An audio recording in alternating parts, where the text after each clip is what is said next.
HD. That was second place. Second place is now down. The aggressive Brazil region trying to rise to the top as Cammy and Seti are now met with Kanata and Macwood. And honestly, I don't think either one of these teams want to stay too much longer here in the zone. They want to try to get themselves that good spot, not too far behind any position right now. But Cammy and Seti putting the shots in from the distance. They know Storm Surge right now might not be a wordy, but later on in the game, it might have to be something they think about again. Pivotal moment right there, finding those tags, giving themselves more time to work with, as they are one of the last teams to have to make this rotate right now. Us casters have the wider look at the map, so we can tell how much is really going on here, and this southern area is looking dicey. Yeah, tilted towers is majority in there. You can get different elevations. You got to be careful when traversing through that. As KBR, you see elimination onto Peterbot, him and Jamper. Such a good run here on day 2, trying to make a comeback for themselves, bumping up a couple placements. But KBR and Zeet overall have been impressive game after game. Their consistency is absolutely insane. Their game plan, honestly, be one of the best. With those set of elims, that now puts them just around that 5th place mark. They're on the heels of Joe and Z Andy, looking to go ahead and wrestle that one away, but the lobby is focusing on them. It's not going to be an easy rotate. The next time we tune in, they might be extremely worse for wears. Larson and Smite also having a problem. Surge is active just soon. 20 seconds away and they're below the surge. And you're seeing what happens when they don't take that off-spawn fight. Both Muzz and Looter are hunting for damage, and you're seeing Smite and Larson have to do the same, and it's causing them to use a lot of their resources to try to survive this. As you see Reek picking up 2, taking down Threats and Alice, a team forged specifically for this event. As Smite and Larson still trying to peek through every angle that they have, but still below on Surge, not finding that comfortability just yet. They do know that the body was eliminated there, though, so although no tags, they will find some heals, and that is going to be a difference maker. Full med miss here, but they need tags. They need a couple more. Several players nearby, they all have to also commit. Yusri and Ju are going to be one of the few. Runa and Peppo on the other side of that as well. And they're hearing the shields crack. They're hearing the damage being dealt to Larson and Smite, so they know that they're suffering the surge, so they're in a good spot. They just need to play defensive and not let this team get any chances. And it was crazy smart of them not to break the Chrome builds in front of them. They know this team cannot edit, so they start to turn the focus to the other duo in the distance, but now a decision has to be made. There it is. Huge. They find a few tags and a down body that will count, and a little moment to breathe here. Now it's either fire or stop and heal, and instead they take the fight here. Smite looking outwards, and these are the crucial seconds right now that they have to think. But once again, Storm Surge is going to shut off, and right as they were falling, right below it, a lot of those heals, a lot of their resources being used just to stay alive here in this position. So for them, in the back of their minds, they might be trying to look, when can I get a refresh? Where can I get a refresh? Because sooner or later, that is going to be a must if they want to continue their consistency. Might make sense for them to go ahead and look for another fight, but on the other side, King and Ed are still alive in another situation. They're really starting to heat up today. All of a sudden finding their footing here in the competition. They're around the middle of the pack, just around that top 25 marker. They can still do big things. They can still show up. Larson and Smite still dealing and trying to survive. Running out of absolutely everything box to box right now against Scram, trying to find out the damage they want. This could be huge and absolutely necessary for Smite and Larson to take him down. And you got to imagine Scram as a solo jumping into a duo's box. He was probably hurting on Surge as well. But even with that elimination, they are still 105 below. And the biggest elim, Thomas, HD, and Tripper are down and out. The leaderboard will give us the full picture here. Seti and Cammy are now the only team that can start pushing for Vino and Queasy right now, outside of Cold Incentive of Smite. Larson having bigger problems here as they are looking for Surge. They are looking for a fight. The focus comes in, loses his teammate here, and dips into the stone. Not much to work with. They are going to have to step in. It's all or nothing. Great tags there, but not enough to do any serious damage. Larson is down and out now for the count. That is it. 7th place out of the competition. That is exactly why, if you're in a stack lobby like this, falling behind Surge is going to be one of the worst things you could do to yourself. It almost makes you feel like you have no options. You have no control over your game. It's Kanata trying to take control of his own. Cammy and Seti as well. 154 above. Even though they're just living in the zone at the beginning of the game, you can see exactly why. And you can see their game planning unfolding right before our very eyes as KBR, 22 HP. Luckily for him, he is above the damage threshold with only a few players needing to go down. Luckily, this is not Brazil's last hope here. King and Ed are still somewhere alive in this game, but KBR at 22 HP, you have to wonder, he won't be making it too much further. How far can he push the envelope? Vino, Queasy, absolutely executing, putting in an exceptional performance, not just one day, but 2 days in a row here. And if there's a team, if there was a team that everyone was talking about, it was Queasy and Vino leaning into the competition. We had that awesome videos segment where we interviewed the players and asked them, who do you have as the best player here, the player to look out for? Vino was amongst that conversation everywhere. That was the common denominator. That's for sure, as Lucy and Hydro have that high ground, trying to put damage onto the lobby, and Cold and Scented trying to cement their side of zone, picking up not one, but 2 more eliminations to add to their total, add to their run. As Hen picking up and taking down Aqua altogether. That tag team coming out from him and Vortex proving to be successful. As you can see where the leaderboard squeezes, as Thomas and Trippin went down early on. Cammy and Seti taking away that second place spot. And last game, we talked about it, the same thing, 21 points behind. They have closed that gap. Now they're only 13 points behind Vino and Queasy. Tough spot to be in here. Like we said, KBR has to push the envelope. He is by himself. What exactly will he do here? Running low on material, just a few builds left as well, so it's only going to get him so far. Commandment, Avery, about halfway through their resources, but looking very much solid. Launchpad's going to come out, but the head bounce, that's going to cancel the strat there.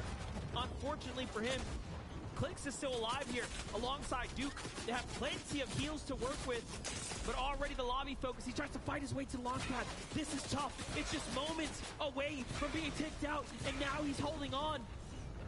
I don't think it's going to be enough. This is looking like it might be wraps for Duke. He will need an elimination to stay alive here. Desperately running to the zone, and nothing reveals itself to him, and down he goes. But from height to height, Hydro, Belusi are still up top. They are so high up. Yeah, time to get off of this, reposition down later. Yep, check your watch, because you know what time it is right now. 6 moving zone. This is where typically Queasy and Vino try to make a shot for it, and right now it does look like that one's going to come to fruition yet again. These guys know how to play the end game and take control, but Hydro and Belusi, one of few teams trying to fight for it as well. Macwood and Kanata flying through the sky. They don't want to even contest it. They feel safe towards the low ground in that chaos where it's so many eliminations. Even Clown picking up 2. Commandment going down. Cold gets another one, as Cammy and Seti are just sweet, strolling straight through the zone, finding themselves that sweet spot without too much to worry about. Hen's got his eyes on Cold. Cold is hurt. Shot from behind, though. He's still on the prowl here. There are many, many duos nearby, and the tracking on Hen is exceptional, but high ground. Queasy and Vino managed to pull through, honestly. The resilience of this team to continue to play for height. They are now just inches away from the finish line at this point as they continue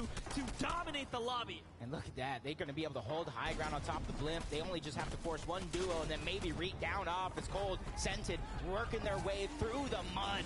And that where it's going to be a treacherous journey as they find themselves front side of zone. That is a recipe for success as Hen, Vortex, all the way back. 6 eliminations, trying to find their way forward. Macwood, Repscar, they're all joining the action. And let this be a lesson for every player here. It is not over until it's over. Hen was so far out of the competition, and now he finds himself fighting inside of the top 10 here for a spot at big money. But Pink is still alive now. His story is yet to be told, from contested drop now to an end game. Finally, we get to see what Pink is all made of here. Scented and Cold are so alive. 5 elims for them. This is where they play best, the low ground.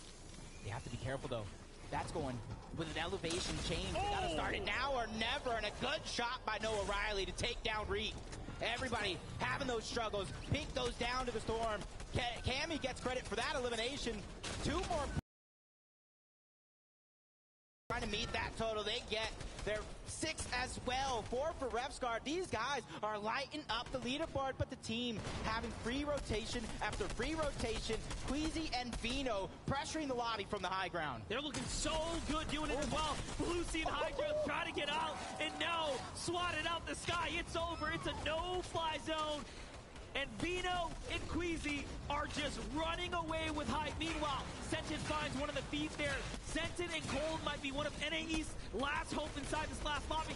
Savage is still alive too, just by himself though, very hurt. I drop hunting nearby. Great way to start to turn around here and put a little pressure on the high ground, but it's time there. 111 onto height. Savage demands respect, but Queasy says stop that. It shuts it all down.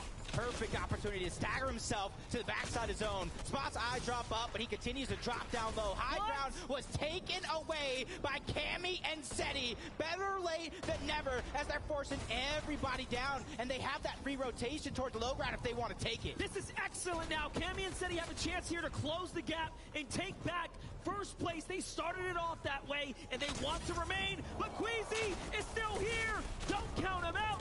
Another set of points, and now it's Cold and Sentin versus Cammy and Seti on height, and we also have Janice and Vidil in the mix. 3 teams alive, 6 total players, but Cold goes down, but Janice and Vidil get knocked as well. 1v2 situation, NAE's, the world on Sentin's shoulders, but Cammy and Seti going for their 3rd victory royale in the FNCS Invitational. This is how you cement a legacy. All they have to do is close out this game as Sentin trying to take control, trying to fight for the high ground, but it's not enough.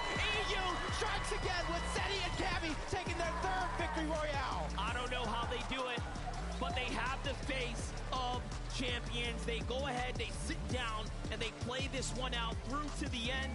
An emotionless reaction there as they say, nope, we still have a job to do here. It's not over.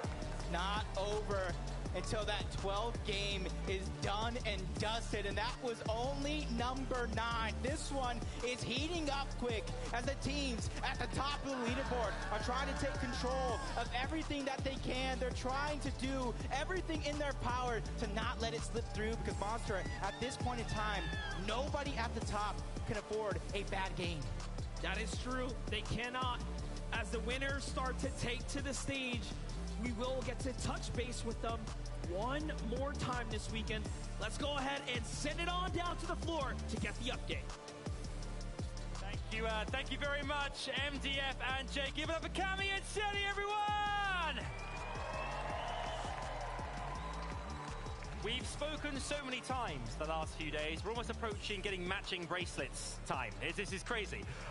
Congratulations. What a great way to head into the halftime. Another victory royale. Like, we need to get more. You need to get more! Yeah. This guy's confident. Looking at the last few games as well, you wanted to start this strongly. Said you've done exactly that, and you're managing to manage your games exceptionally well. Huh? You're managing your games exceptionally well. Yeah, thank you so much. We just have to be confident going into the last 3 games, and yeah, good luck to everyone. Now, looking at the leaderboard as well, obviously we had Queasy and Vino who are very close as well. We now know that this is coming down very... We love a battle going into the last few games. Queasy and Vino are there, a few others too. What are you guys going to be doing in this break now, in terms from a strategic point of view, to prepare yourselves for the last 3 games? Just chill and wait for the games. Just wait for the games. Seti, is it going to happen? Could you be FNCS Invitational champions? Yeah. Of course they could. Guys, give it up for Cammy and Seti! Let's head back to the desk. Thank you so much, Adam. Congratulations to Seti and Cammy. I mixed up their names last time because my brain does crazy things. A massive victory out here in game number 9. So right now we are heading into a little bit of a break period. Our duels will be having about 20 to 30 minutes, step away, recollect themselves before the last 3 games. Now for you all at home and of course here, don't forget, stick around, watch till the end of the broadcast for some FNCS news. Now, Vivid, Taco, welcome back to the desk. We got to talk about Seti and Cammy. I would just like to set the stage a little bit for the duo. These guys were stacked all game. They had borderline max materials. Look at the loadouts. They had the launch pads. And I mean, even in the situations where they would have been forced to use them, Vivid, they were just able to just casually navigate builds like it was nothing. I mean, they're impressing me right now. I'm not gonna lie. You know, day number 1, they did get those 2 victory royales as well, and then this third one, I really wasn't expecting them to get another one, but sure enough, they find themselves on the high ground again. So uncharacteristic. We've talked about it so many times that usually they are not a high ground team. They like to play towards that mid ground, just casually go throughout the game. But no, ending this game with 5 eliminations, which, yeah, that's not too many, especially when we saw Scented and Cold get 10. But again, you know, just realizing that, hey, listen, we're on the international stage and people are making mistakes, and we have to go for the higher ground when we feel like we can. It's just the fact that despite the level of competition that we see here up against Cammy and Seti, these two still control a third of the victory royales for the matches that have taken place so far. That alone is an incredible feat to accomplish here on a stage of this level, and I'd like to think that it really came down to that 7th, 8th zone period where you could really tell that Cammy and Seti, they started to recognize the fact, Queasy Vino, they're not really building out as much. They're kind of taking their time. They're working through these high ground layers, starting to see if they can actually find somebody for resources, find a way to refresh themselves. But it was just a beautiful overtake there, and they had enough. They only had 27 builds, I believe, when they first took control of Hype, but sometimes that's all it takes. I love that they were talking about confidence, right? Finding that opportunity, like you're saying, they were just like, hey, they ain't building on high ground. We have plenty of builds. Let's just rush them. Boom, turns it into a victory royale. Mini Miner, you were standing by here during this break period. What you got? Thank you so much, Zeke. Now let's take a little look at our game number 9 winners, Cammy and Seti. How did they manage to get into the position to win the game? Let's take a little look. As you can see, that is their drop spot, the Cammy split as they call it, and we can have a look at how they're getting their surge off spawn. It was something I talked about on the desk. These guys had a little bit of a problem, right? They were having a few issues with their surge, going down in that first moving more often than not, and it was down to surge. But look at this. They have the balloons to give them that elevation in the center of the map, even staying back into the storm to take advantage of the fight that was going on. We saw Kanada, Macwood, Basil, and Jace going head-to-head. And look at this. Cammy and Seti just thought, you know what, that's free surge. We're going to take that for ourselves. And what's most beneficial about this position is, of course, you can wait late because you have the balloon to rotate in late. This is a risky rotation. I was watching this in the back and I was thinking, oh no, they could get beamed by so many of the teams that were pitched up inside of Tilted Towers. But look at this. Beautiful plays using the buildings to prevent them from getting seen. Not just seen, but also taken out. And that is ultimately what this team are doing. They're really adapting their play style to get that storm surge early on, and they're even staying back in the zone to get those tags and then rotating in perfectly. That's a little look at what Cammy and Seti are doing. How are Thomas and Trippin thinking? Kelly, over to you. Thank you so much, Mini Miner, joining me here. I have Thomas and Trippern, and I want to start talking about yesterday's games. Just consistency is key, and that's what you showed off, ending off the day with back-to-back 4th place finishes. What was the key to that success? I don't know, we just played consistent. We had our search and we just played in game, and it was easy from there. So obviously game 9, not the best. Was surge the issue for you guys there? Yeah, we didn't get a really good spot, and we couldn't see a lot of players, so we just had a really bad game and we didn't get enough surge. Well, obviously you guys have 3 more games to go here and you have a little bit of a break. What's going to be the preparation for the second half of the day? We were just too slow off spawn, like, to get out, and that's just it. Yeah, I mean, obviously you guys are going for consistency. Eliminations, though, don't seem to be a focus for you guys. Why is that? I don't see a reason to go for dumb kills, so obviously it's a bit... We just play our game and try to get placement. I mean, obviously it's working out for you guys. Even with a rough game 9, you are still in 4th place, so still doing a great job. Thank you guys for joining me here. And we're going to be head on back to the desk. I haven't watched all of them, only a few. A fantastic interview there, and of course the raw emotions from the players. We have a very special guest joining us here on the desk during a little bit of a break here. It's none other than Somerset. Welcome. Thank you. How have you been enjoying things? Oh, it's been great. It's just so surreal to see everybody just here together and watching people competing. It's been awesome. Yeah, I mean, it's a very different atmosphere, right? Like when people are getting eliminations left and right, you're just hearing the fans go crazy. Absolutely. Have you heard the Brazilian corner of the venue right up here? They're right up here. Anytime you see Quitos, I have actually. I'm all the way on the other side, and I can hear them all screaming. I love the support. It's great.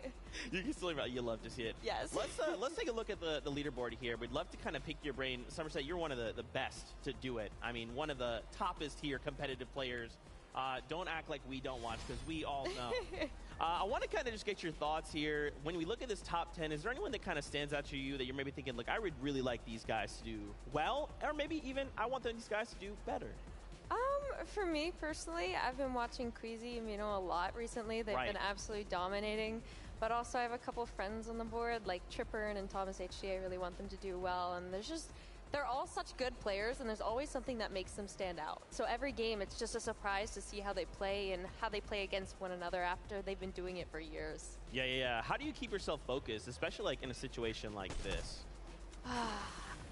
I mean, at this point, you just have to know that when you're in the game, you're in it to win it, and you have to be so focused on the right things, because whether you're an IGL or you're a fragger, there's always a role you're needing to play, and being able to communicate with your teammate properly is so important, especially for moments like these when you're trying to get those impact frags and to just win the entire game, because it takes a lot. There's so many different steps. Yeah, what all goes into that? Because I know, like, I've watched a lot of you in recent tournaments especially. Like, what role do you play? And then, like, what are maybe just a few things you kind of have to be mindful of when you play that role? I'm personally a fragger, but I'm always having to make sure I'm calming everything properly, being as quick as I can, constantly staying close with my teammate. Because if you fall back, you can easily just mess up the whole thing. Yeah, 100%. I know recently, Taco, you got to cast an event that, of course, Somerset was in. How are you feeling about all this? And, of course, Somerset now being here. I mean, I think it's awesome. Somerset, you had an incredible performance with your team, and I think Vanessa especially, she's got to be feeling awesome with everything that went down. You guys didn't walk away with the win, but at the same time, I still think that it was clearly a strong indicator of the fact that you know exactly what you're talking about. Thank you. I don't even stop. No, I don't know. no. Like, I'm just like, stay humble, you know? Like. Yeah. Of course. How do you feel about, like, seeing all the fans here in person? They're all running around. They're losing their minds. Like, are they just running up to you like, oh, Somerset, I know you. What's up? I've actually, it's so surreal because I'm trying to, like, walk 10 feet and I've got all these people like, can I take a picture? And I'm like, hi. Like, it's like, I'm the one that's more excited than you know what I mean? Like, it's a complete opposite experience for me because it's not what I'm used to. I'm used to streaming at home, looking at the chat go wild. And now I get to put, like, a name to a face and meet all these people that I've known for years and my community that's just been so supportive over the years. It's been great. That is amazing. Well, Somerset, thank you so much. We hope you continue to enjoy all of the action. Kelly, I believe you're standing by. What you got? I am indeed, Zeke. I'm joined here by Joe and Zandy, the current 8th place team right now in top 10. You got to be feeling good. Yeah, feeling okay. The last games, couple of games, I haven't gone the best. Just need to play good in the next 3. So what exactly happened, and what do you plan to change to make it a better second half of the day? We're just going to start double-looking everyone. I mean, it seems even when you guys go down a little bit early, you're still able to grab those elims. So what is the part that you're able to do so well there? All we can do is just get kills. Like, can't get any placement points. Just got to keep running across the map. So obviously there's a lot of people watching, hopefully being able to learn from you guys, wanting to be pros like you guys. When you do have these far polling zones, what is something that could be a good piece of advice for these people watching? You just need to make sure that you have enough stage to survive and then go to dead side and farm your meds. Dead side rotation always works, or it works sometimes. Guys, thank you so much for joining me here, Joe and Zandy, and can't wait to see how you do in the second half of the game. But guys, it looks like it's time to head back to the desk. You love to see it. Kelly, thank you so much. And again, I'm always going to shout out the players for just giving us that moment of time. Just check in with them, see how they're doing, see how they're feeling. We have another special guest lined up. Nick A30, my boy, it is so good to see you. I don't know if you can hear it, but the venue is actually losing their minds that you're here with us. I can't hear too much, but actually that's one of the best parts about those events, like the crowd reaction and the hype. Like, I was just looking at the crowd when they were showing it on the broadcast, and there was people dressed up as Peelies, there was people with signs. Like, that is the best part. I love it. That is so awesome. Nick, welcome. We hope you are having a great watch party with the A team, the A squad, all of the homies out there. How are you enjoying the competition so far? What's standing out to you? So I love it. I mean, I tweeted about this, but like the walkouts were epic, and the commentary from Monster and everyone was just phenomenal. It was on point. It was crisp. The quick stats are so cool. They add such another element, and I think the spectator client has improved so much. I mean, there's no lag. You can see everything in real time. Phenomenal. Production quality is great. Zeke, you're looking good, and you're killing it too. You guys got some nice setups. Like, I just want to say. And, you know, it's been interesting to watch a lot of these top players like Cammy and Seti, Queasy and Veno. And, you know, I'm rooting for Clix, Booga, Savage. There's so many. It's like you just can't. I don't know who to root for now. That's right. Yeah, we just had Somerset on, and we kind of got her like thoughts and insights. I wanted to pick your brain as well. Watching some of these players, especially, I mean, you've competed in a number of these tournaments as well. What kind of goes through your mind in these situations, in these like high intensity? Like, obviously, we here get to see everything. But when you're a player, your vision's a lot smaller. Yeah, and I'm like, I get really nervous too, but I'd say the way to get not nervous is to practice. When you're practicing, you become more confident. When you're confident, you're thinking right, and you can actually like make those calls. I was really impressed with like Cammy and Seti because they popped off early in day one, and they're still showing up. I also was very impressed with Queasy and Veno. Like, they're so calm, completely opposite of me when I'm in that situation. Like, they're always on height. They're always finding it. And actually, Game 7, I want to, like, call out that. Like, they did a fantastic job when they dropped down. So I think it was Veno who dropped down first, and Queasy was waiting, lurking from above. And the duo on the bottom drew their attention to Veno, and then Queasy comes in from behind. He stalled a bit after Veno drew their attention. It's just such great teamwork. And, like, this is what it's all about, Zeke. Like, you're seeing the top-level plays like that you don't see in, like, public matches. So it makes it so fun for, hopefully, everyone watching. And, you know, it's just great. I love it. Thank you so much, Nick. We love hearing from you. And, of course, that insight next level. We hope you have a continued awesome watch party. We'll catch up with you a little bit later on. Once again, massive shout-outs, Nick 830 and Somerset. We love you guys so much. Why don't we check in with our casters, Monster Deep Face, Jacob PR, what you got? You know what? I like Nick A so much. I might actually just take his jacket for you, Nick. I got you. I'm gonna take Zeke's jacket. We're gonna split it in half though, and we'll go ahead and send it out. But let's talk about some of our favorite moments. Dude, Thomas HD Tripper. Insane. We agreed, right? We agree on this one? Absolutely insane. And what they went through at the start of the day, we were surprised they even stayed alive as long as they did. And that was absolutely important because them staying alive throughout all that chaos is the reason why they are still in contention. And that is just amazing on a stage this big. Yeah, if there's been a team to stand out, it's moments like this, especially with Game 1, when they can just pull out those clutch points against all odds. But we have so much unfolding here. This is what I love so much about the FNCS Invitational stage. We get to get an update on a special guest for you guys. Yes, thank you very much, Monster and Jacob. I'm joined by the almighty Vanessa! Vanessa, welcome to the wonderful audience here at FNCS Invitational. How has your time been here so far? It's been absolutely incredible. After seeing World Cup all those years ago, I've always wanted to go to a LAN, and I'm way into Fortnite more now than I have been, so it's really insane to see all this in person. It really is. I mean, you guys are fantastic. Yeah, amazing. I mean, obviously, you play competitively as well. What has it been like for you seeing all the top 200 of the top players from around the world here to compete? It's been incredible. It's been insane. I'm trying to steal some of their strats. They keep doing little things. I'm like, yeah, let me keep that in mind for later. Let me keep it for next time.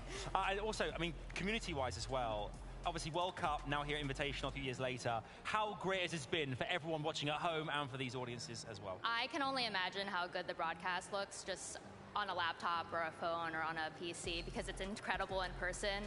Everyone backstage has been really nice. All the media looks great. Production is just fantastic so far. It really is. Any particular duos you think to look out for? You think could go all the way? Who kind of sticks out for you? Anyone in particular? Or do you think it's still very much an open race at this point? I think it's kind of an open race. I mean, there's still 3 games left, but with Veno and Queasy close with Cammy and Seti, that's like honestly what everyone's looking out for right now is who comes out on top. Yeah, who will be on top of EU? Or a dark horse will come through. You never know. There's 3 games to play. One more time, give it up for Vanessa, everyone! Let's head back to Zeke and the gang.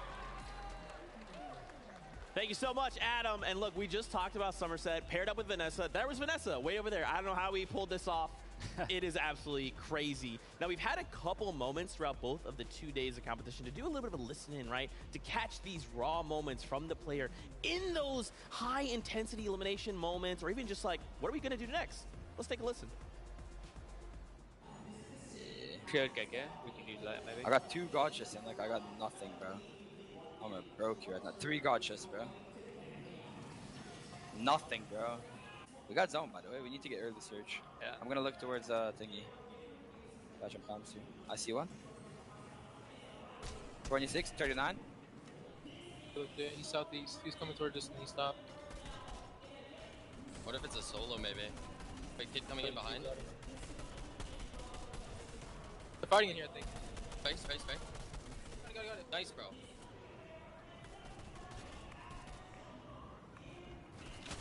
Nice. It isn't. 5 kills. Not bad. Yeah, drop it. Yeah. Hit me. Back, watch me. Dead. Watch me. Nice!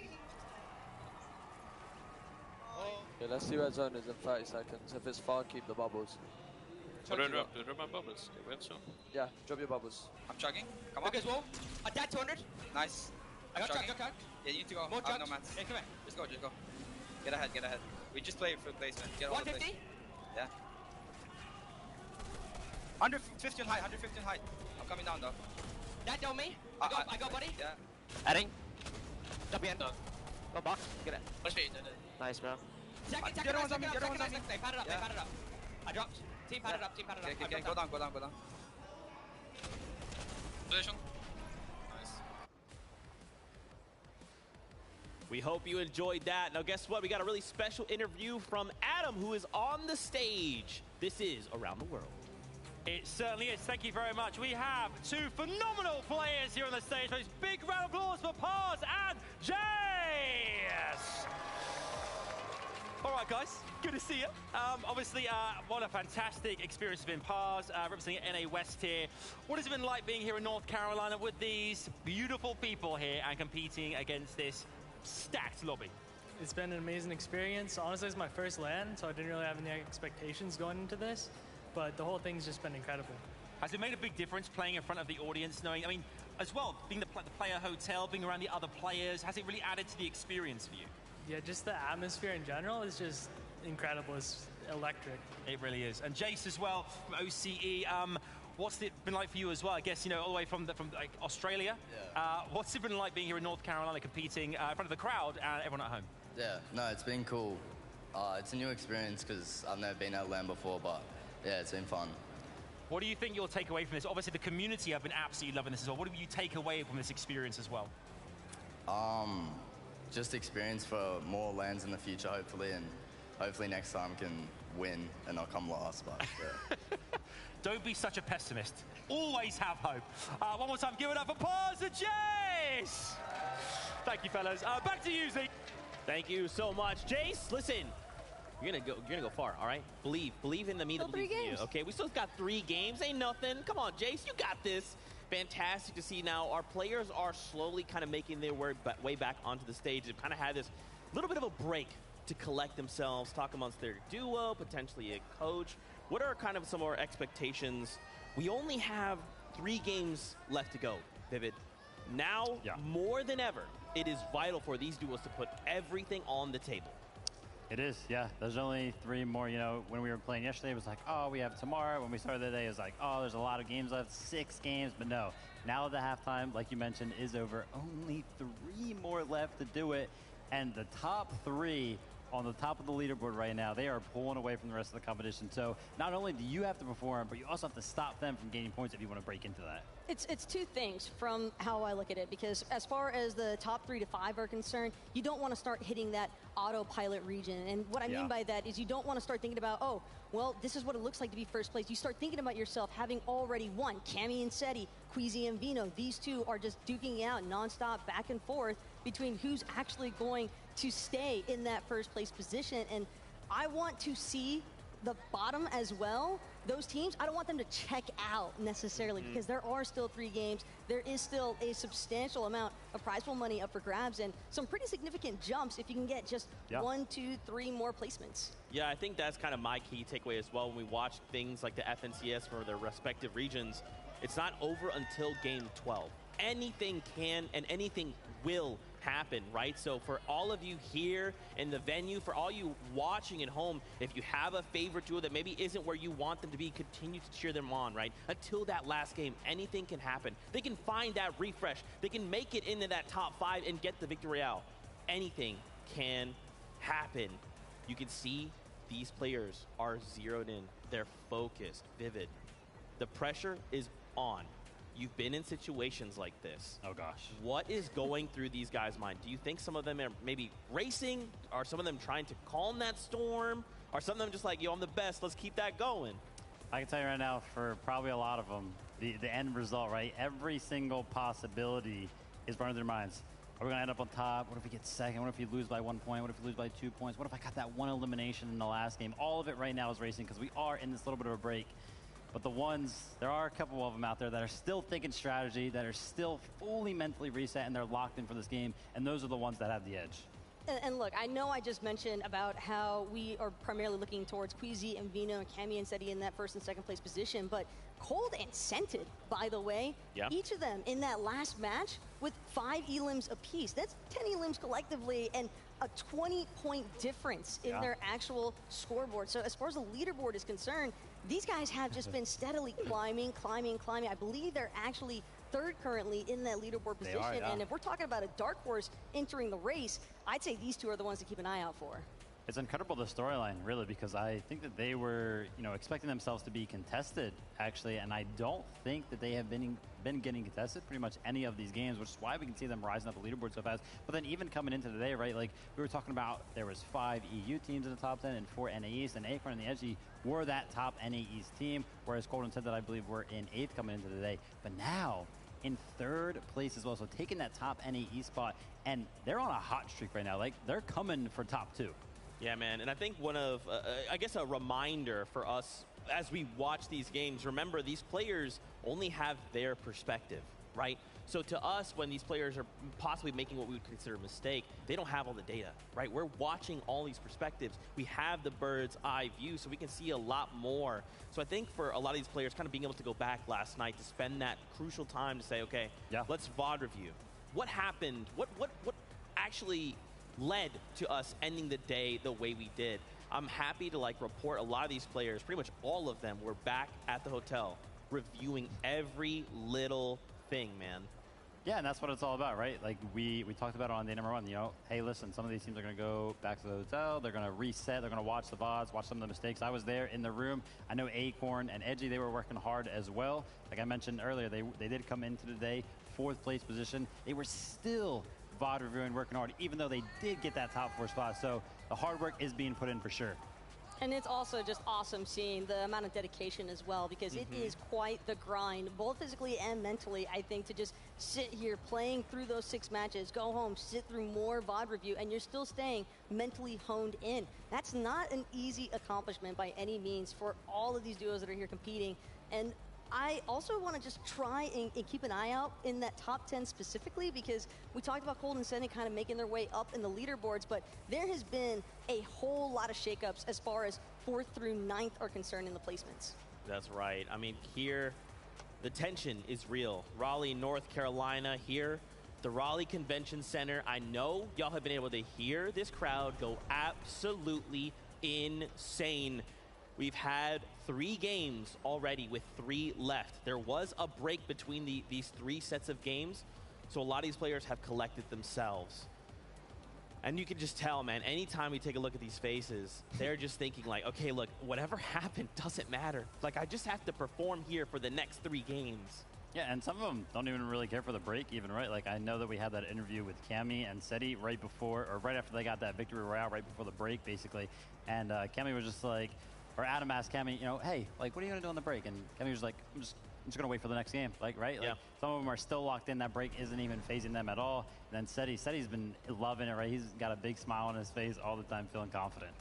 what I want to see is what the momentum shift is going to be for having this break period, though, because it's not necessarily that the players are going to go cold by any means in terms of their aim, because I'm sure just from the energy in this crowd alone, looking out into that audience as a player, it's got to be an invigorating feeling. But as far as that catalyst aspect, because something to kind of highlight from earlier in the day, for our first game with Game 7, there was a moment with Trippern and Thomas HD where Trippern literally challenged a box fight in a 1v2 situation, gets a trade, and essentially forces out On1 and Baka while picking up an elim in the process. And from that moment on, we kind of just saw Thomas HD and Trippern just really make a strong move up in the leaderboard positions because of the fact that they were able to just take that instance and just run with that momentum.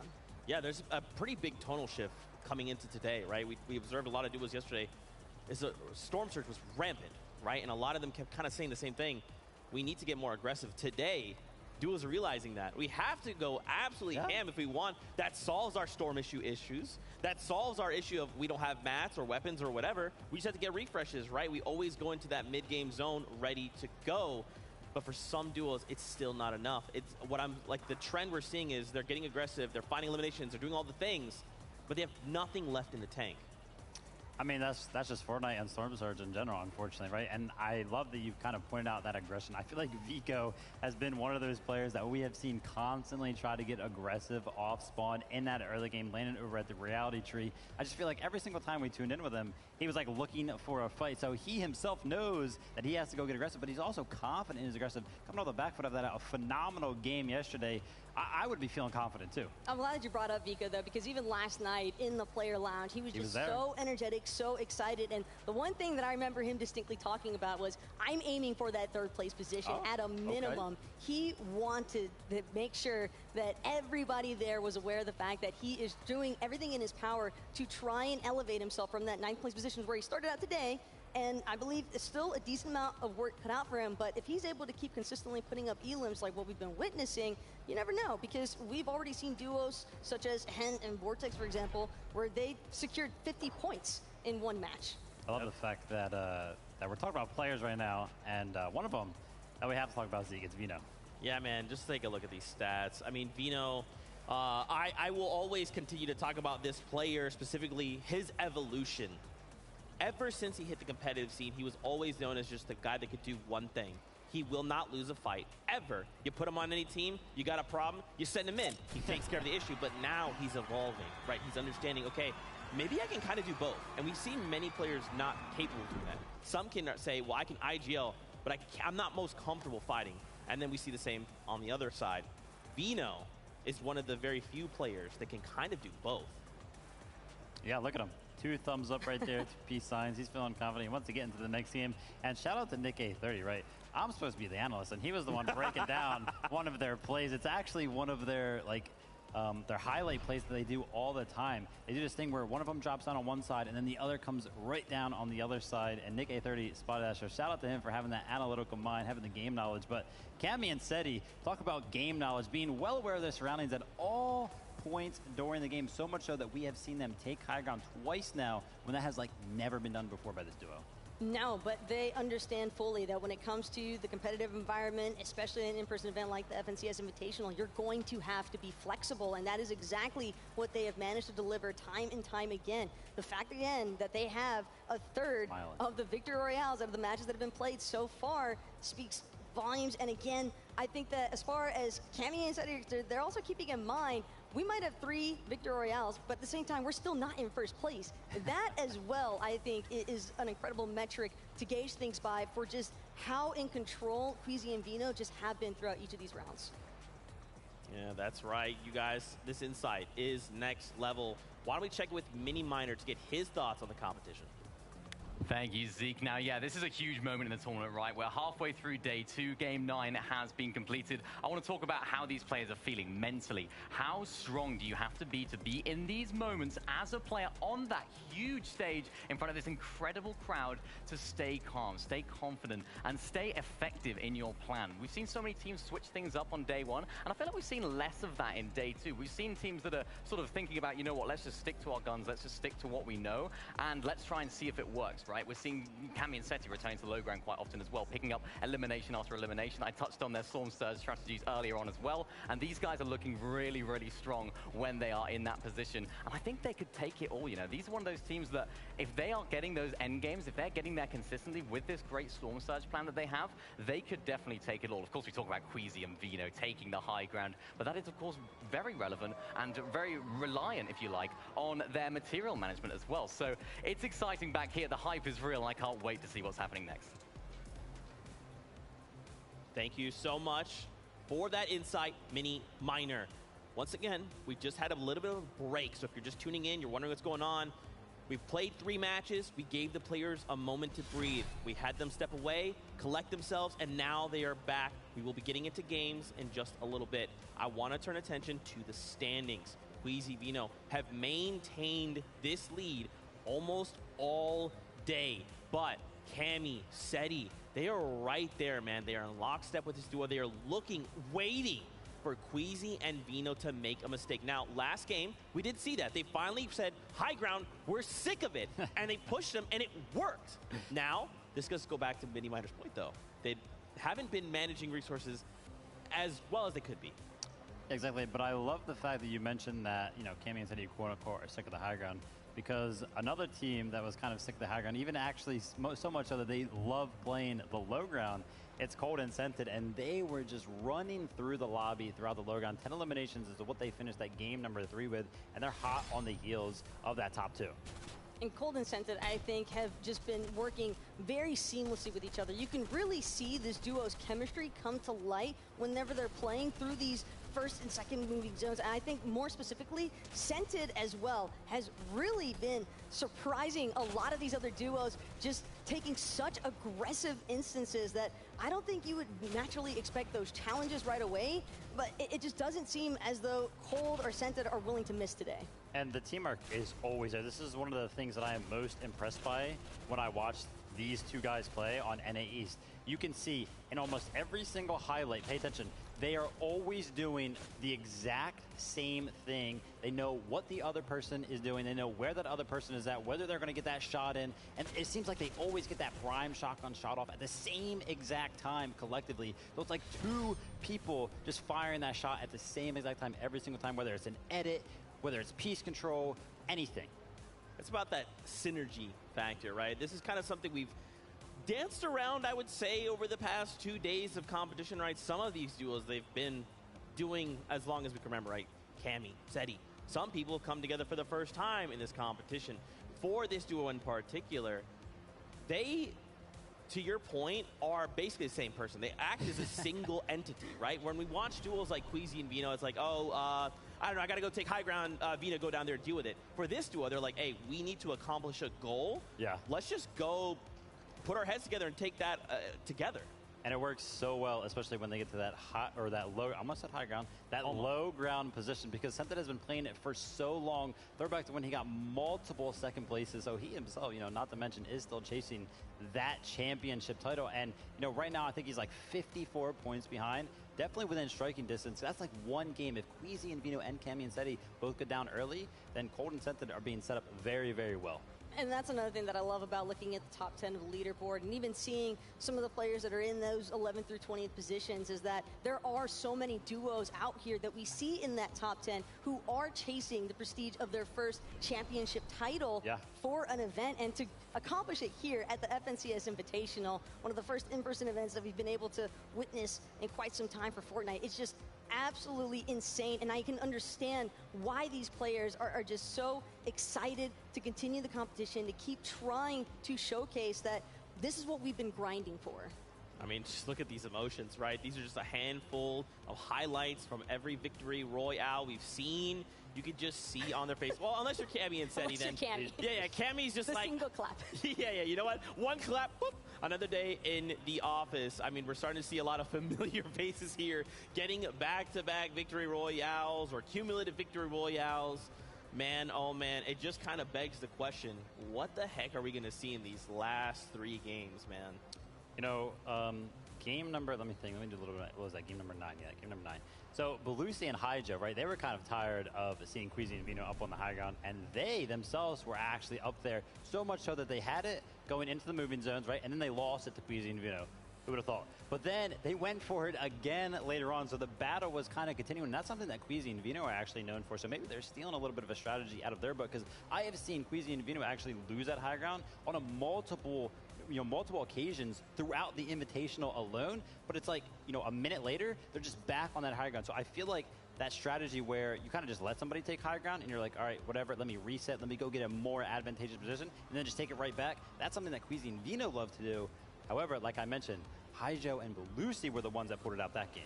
And they're not the only duo that's been aiming to try and keep that high ground level suppressed away from Queasy and Vino. It's just another kind of instance where we see Queasy and Vino, they're doing everything in their power to try and maintain. But again, we have seen them encounter some material issues. Their builds haven't necessarily been able to match their aspirations in terms of maintaining high ground for games 8 and 9. But heading into game number 10, whenever we do get to that instance after the players get their nice little break, have to keep in mind, these are the players that I really wanted to kind of keep an eye out for the 11th through 20th, because I think Clicks and Duke, we've been seeing a lot of action coming out from that Fort Jonesy section. Pink and Nas especially. I mean, these are all names that we have been watching over the past couple of years, just making themselves known. Yeah, and I really quickly wanted to turn attention to Thomas HD and Tripperin. We've watched the top three be unmoving to kind of start the day, right? Queasy, Vino, right? Thomas HD, Tripperin, and now for the first time, Cold Incentive have actually dethroned Thomas HD and Tripperin. And now we still have 3 games. Anything can still happen, right? But to see them finally kind of have that moment where they're like, oops, we were in top 3, we have to take a step back now to Cold Incentive. What are we hoping to see from this duo, right? Because they got the passion, they got the fire, that's why they're in your top 5. But this is a duo capable of winning it all.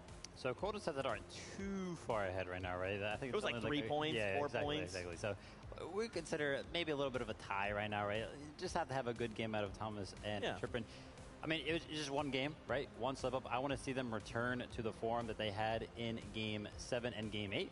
If they do that, then I think that they're fine in terms of securing that top 3. Unfortunately, for the NA East hopers, it would be an all EU top 3 at that point, but what can we hope for? We still have to keep an eye out though for Hen and Vortex. It really seems as though Hen is trying to remind everybody, hey, I was considered a kind of goated player for a reason, and his fragging potential has really been highlighted throughout these last couple of rounds. And I think especially getting 50 points in a single match on top of the Victory Royale, but it is unreal to think that he went back to back with strong elim performances, because I don't think that a lot of people really had too many expectations for him. He's been relatively quiet, especially given everything that happened throughout the entirety of the last season, funneling into the FNCS Invitational. But here today, he just seems like he's alive again.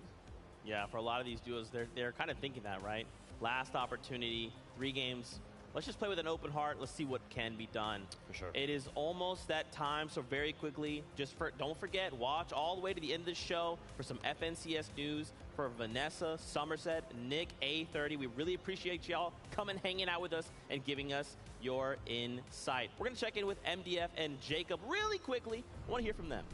Yeah, big shout out to the community coming together. I saw Bucky sending me some messages like, hey, get me on broadcast. I'm like, can I trust you, Bucky? Everybody. But, everybody's seeing the biggest stage, and they want to go ahead and take part of that biggest stage. But that's exactly what the atmosphere is like. Even everybody in the crowd knows this is one of the biggest moments in some of these players' careers, and it says a lot. The way I see it is you should have gotten a flight and came out here and hung out and enjoyed this atmosphere, because it is nothing like we have ever experienced before.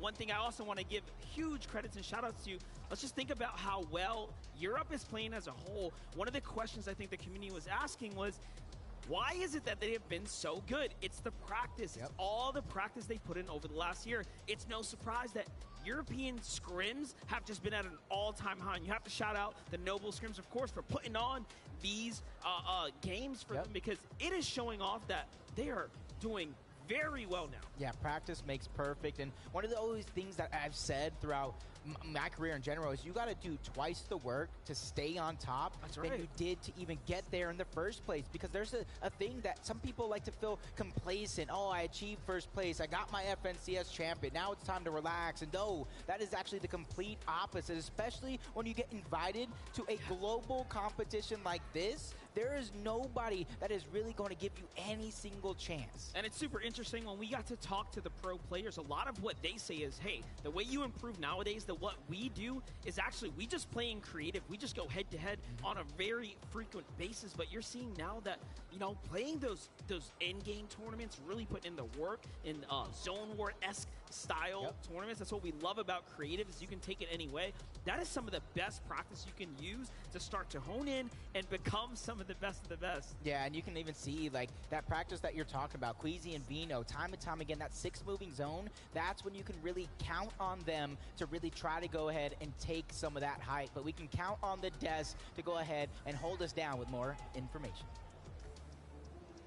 Thank y'all so much. Fantastic. As always, we're getting ever closer to starting game number 10. We're almost there. We're making sure we're checking that battle bus, making sure all players are on board before we kick off the last 3 games of the FNCS Invitational. My goodness, the crowd here has been electric. They've been cheering on the fans. You guys are allowed to be hyped. It's okay. There they are. They're awake. They're focused, just as focused as some of these players are. Vivid, I wanted to kind of ask you a quick question here about aggression. Okay. We're seeing these players, they think the answer to winning, the answer to solving many of our problems is aggression. Whether that be pushing a duo, whether that be making a single edit and hoping for the best. What are your thoughts? Do we need to be even more aggressive? Do we need to maybe slow things down for the last 3 games? You know, I tried to remove bias as the best as I can. Sometimes, you know, it slips through. Okay. And this right here, this answer is going to be biased because I was like, like I'll straight up tell you, I was like one of the most passive players to ever play Fortnite, right? So aggression to me would have never have been the answer. I personally would just be maybe looking at the positions that I'm setting up on throughout that mid game and the early game. Hey, you know, maybe this hill isn't working. The people that are landing around me, they're not rotating towards me. They already know that I'm going to be setting up here. What other positions around can I go set up in? Or maybe I can go get some, like, you know, sneaky little beam on somebody that is rotating one of these crazy other rotations and maybe, you know, figure it out that way. But if the topic's aggression, one thing that I love to see is that we have some of these newer duos, I think, as far as competitive experience is concerned, especially when it comes to playing at an in-person event. But Smite and Larson, they have been a duo that have been very open about how aggressive they want to be. They've been looking for that challenge up against Muzz and Looter all day yesterday specifically, and now here today even. I think that we've still been seeing some instances between Smite and Larson, but at the same time, they just gotta be careful to not necessarily go too hot-headed into some of these engagements. But I think for the most part, their aim has looked pretty strong, and when you're on point, it kind of makes sense if you want to go all in. I love the fact that you bring up that aggression because one of those games I was watching between Smite and Larson and Muzz and Looter, I think Muzz and Looter like left Grim Gables. It was like going into the 3rd zone, so I don't know how they were fighting for that long, but they were like 700 above, and you already know that they did basically all of that damage to Smite and Larson. So I have no idea how they're doing so much damage when there's literally only one duo around them.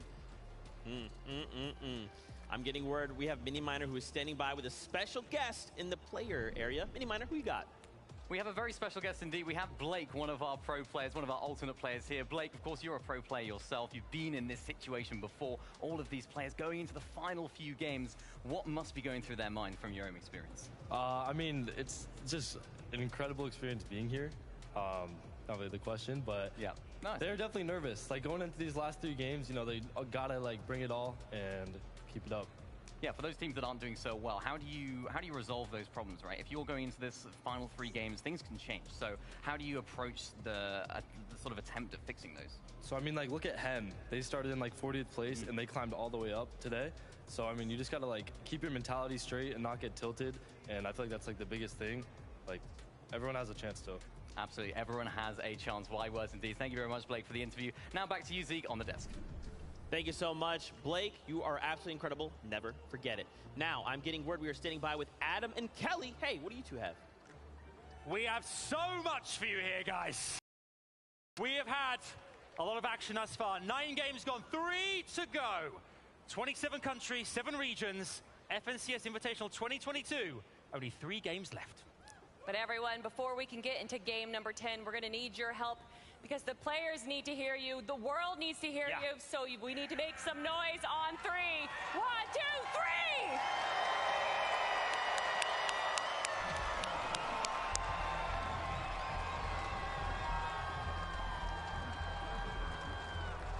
Call excitement, energy, and everything more in the room. Yeah, the arena is just impeccable right now, waiting for the moment that we crown an FNCS Invitational champion, but we got a few more games to go. That is right, and we are getting the taste, and here it is. It's the battle bus. Sounds like it is ready. We get to gear up for game 10, and this is going to be an important game. We have had this extended break. They have gotten the chance to sit down and really strategize, think about the way they want to approach this next half, and it's all or nothing now.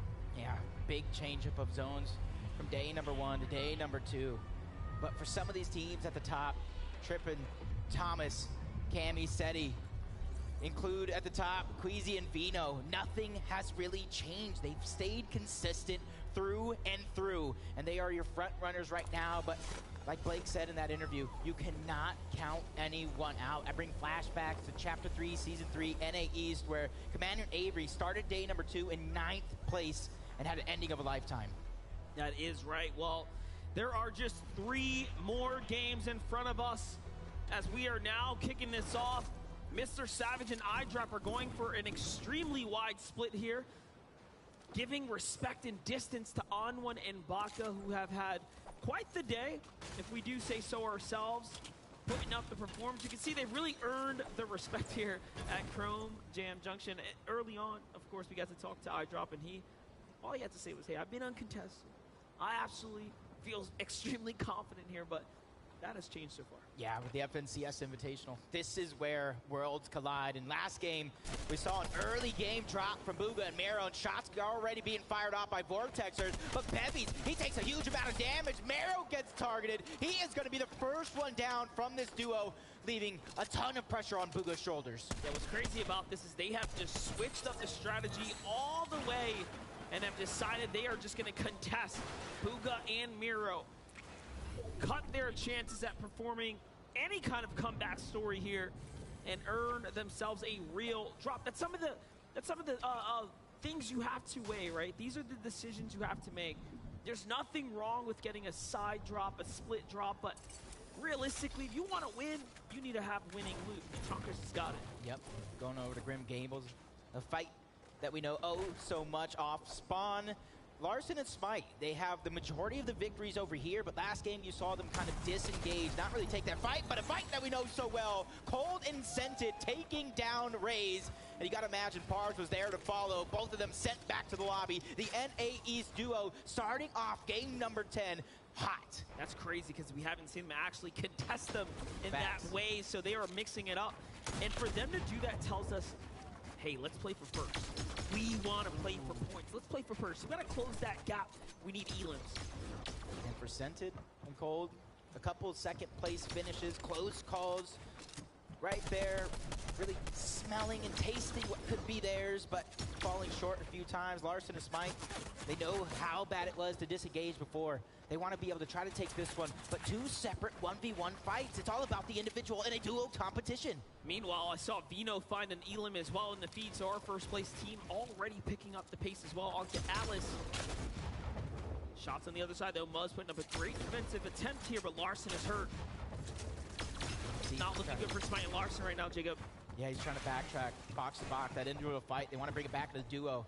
They don't want to let one person really decide everything as Muzz and Blue. They have the advantage. They have the high ground builds and piece control going over, but a huge shot to really back them up and stabilize right now for Smite and Larson are doing everything they can to fight back from the low ground.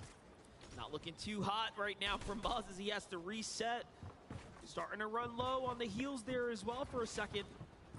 And again, Alice, the full finish there in the feed, so Vino does find himself a set of points. Smite and Larson, one of the few duos from NA that have managed to put up an exceptional performance this weekend. If there is any takeaway here, it is that every region has such standout performers on this international stage. I am sure there have been such surprises, great surprises this weekend that have been revealed for us. Yeah, you can see this one being another prolonged fight. More teams, slowly but surely, rotating in this direction, trying to go ahead and get their own Storm Surge, so it's not going to be a worry later on in the game as Larson and Smite trying to fight around, keep control of the pieces. Luder doing what he can. You see flashes coming out. A lot of their resources, Monster, being used very, very early. Yeah, definitely. You can see they're going to double down, start to farm up some material here. This will make a difference. Larson going for the wall tick. Has to be careful. That is a 2v1 peek. This is one of the most dangerous things you can do, but there it is. Smite comes from the side there to back him up. Wasting no time there to fight back. Meanwhile, Ju, Yusri start to step on in. Remember, Ju and Yusri are contested by Alex and Bailey, but they have moved out of their drop spot a little early. Smite recognizes what's going on here, and all of a sudden, Larson also doubles down on the defensive maneuvers. Everyone will possibly have to get out of here now. Yep. And even then, I think there's an additional team putting their attention into the mix. There it is. Shots from up above. Yep, that's our team from the Copenhagen Flames. That's Pablo, Wingu, and Swag. Wow. They didn't have the best day number one, but looking to have a great day number two. Shots being fired on the Larson. Pablo picking up that elimination. And this is where it's going to get hectic because everybody also still has to rotate south to zone. And Bevy's in the elimination feed. He did take down Booga. That's not what you want to have happen. And even Mr. Savage getting dropped by Baka, the NA West duo rising to the top on day number two. Yep, so fights are starting to conclude now. Tayson finds Aqua as well, so all of our contested drops are leaning towards a conclusion. KBR and Zeke, KBR by himself right now, our 5th place team currently in the back half here. Already has a big task in front of him. It's making up the points, and a much tougher one. We get to see how Booga was actually eliminated. Bevy's and Vortex are just catch him, trying to escape. All the while, a tough day for Booga. In comes Queasy and Vino flying high through the sky, watching all that action from Green Gables as the dust settles. And you can even see what their plan is. They know some action is down there, and they too want to take part. Their early game aggression on the back of Vino already netting themselves one elimination, but they know how stacked it has actually been. But Scented goes down. Scented goes down for the duo from OCE. And do not forget, Scented and Cold are the highest current positioned NA East team. Cold is now by himself. This is a problem. The full thirst has already happened. This is a tough spot to be in for our young player, Cold. Cold, who has just had an exceptional year, being picked up by Scented, playing alongside one of the greats in our space, and trying to work his way up, earn his stripes throughout this scene. They are in 3rd place coming into Game 10, and what a position to be in to represent for your entire region. And if there's any pressure right now, it is solely on Cold's shoulders to stay alive. I said early on that at this point in time, with how stacked the top side of the leaderboard is, you cannot afford to have any sort of bad game. Thatch, Pam still fall there too. Joe and Z Andy just looking around. NA East is getting chopped out of this lobby. But what stands true is Seti and Cammy alive right now, looking very well, baiting out potential opponents to fire inwards to see if they can entice someone to take a fight against them at longer ranges, of course. That's what they do best, is Noah Riley trying to go ahead and sneak some shots from the bush. Him and Bad Sniper landing towards Tilted Tower. And for them, it's just about trying to get these angles. As they spot Epic well at the top, that's going to be one shot to kind of add to the total for them. As when it comes to loot, when it comes to positioning, they're not in such a bad spot, but they're also not in a spot to really find tag after tag. There was only such few teams near them actually in Tilted. It's one of the best things we've seen from Thomas HD and Tripper in this weekend is that they have been probably the most malleable team, the most flexible team. Great tags here. Tripper manages to land on a rotating duo just in the distance there, but it just shows you they play so dynamic, zone to zone. There is no same strategy, but they execute, and they've been executing all day long. Consistency is key, and right now, see Clicks and Duke going over towards Shimon Shrine. They got a knock-in elimination onto one, trying to hunt down that solo. Jace is going to be that guy. And on the other end of him is Pink and Anas, the other team from Fort Jonesy. Duke gets the beast control, going right in, trying to take down Jace, who's trying to play the defense right here. Backs down just enough to buy himself some more time to try to stabilize, but we talked about the pressure of multiple teams looking to get this elimination. And it's crazy. Their average placement has been around 22.6. It shows us that they are making it far every game, but they are just having a tough time around that halfway mark in the competition. Getting beyond that point is some of the most difficult parts of Fortnite.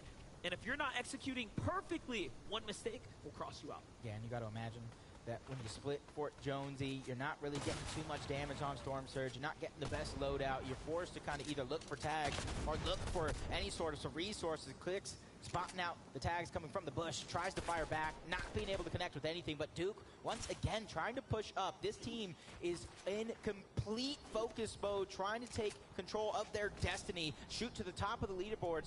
And that is exactly what you have to do as the games are coming to a close. Okay, Cold still alive right now, manages to put up a great defensive hold here.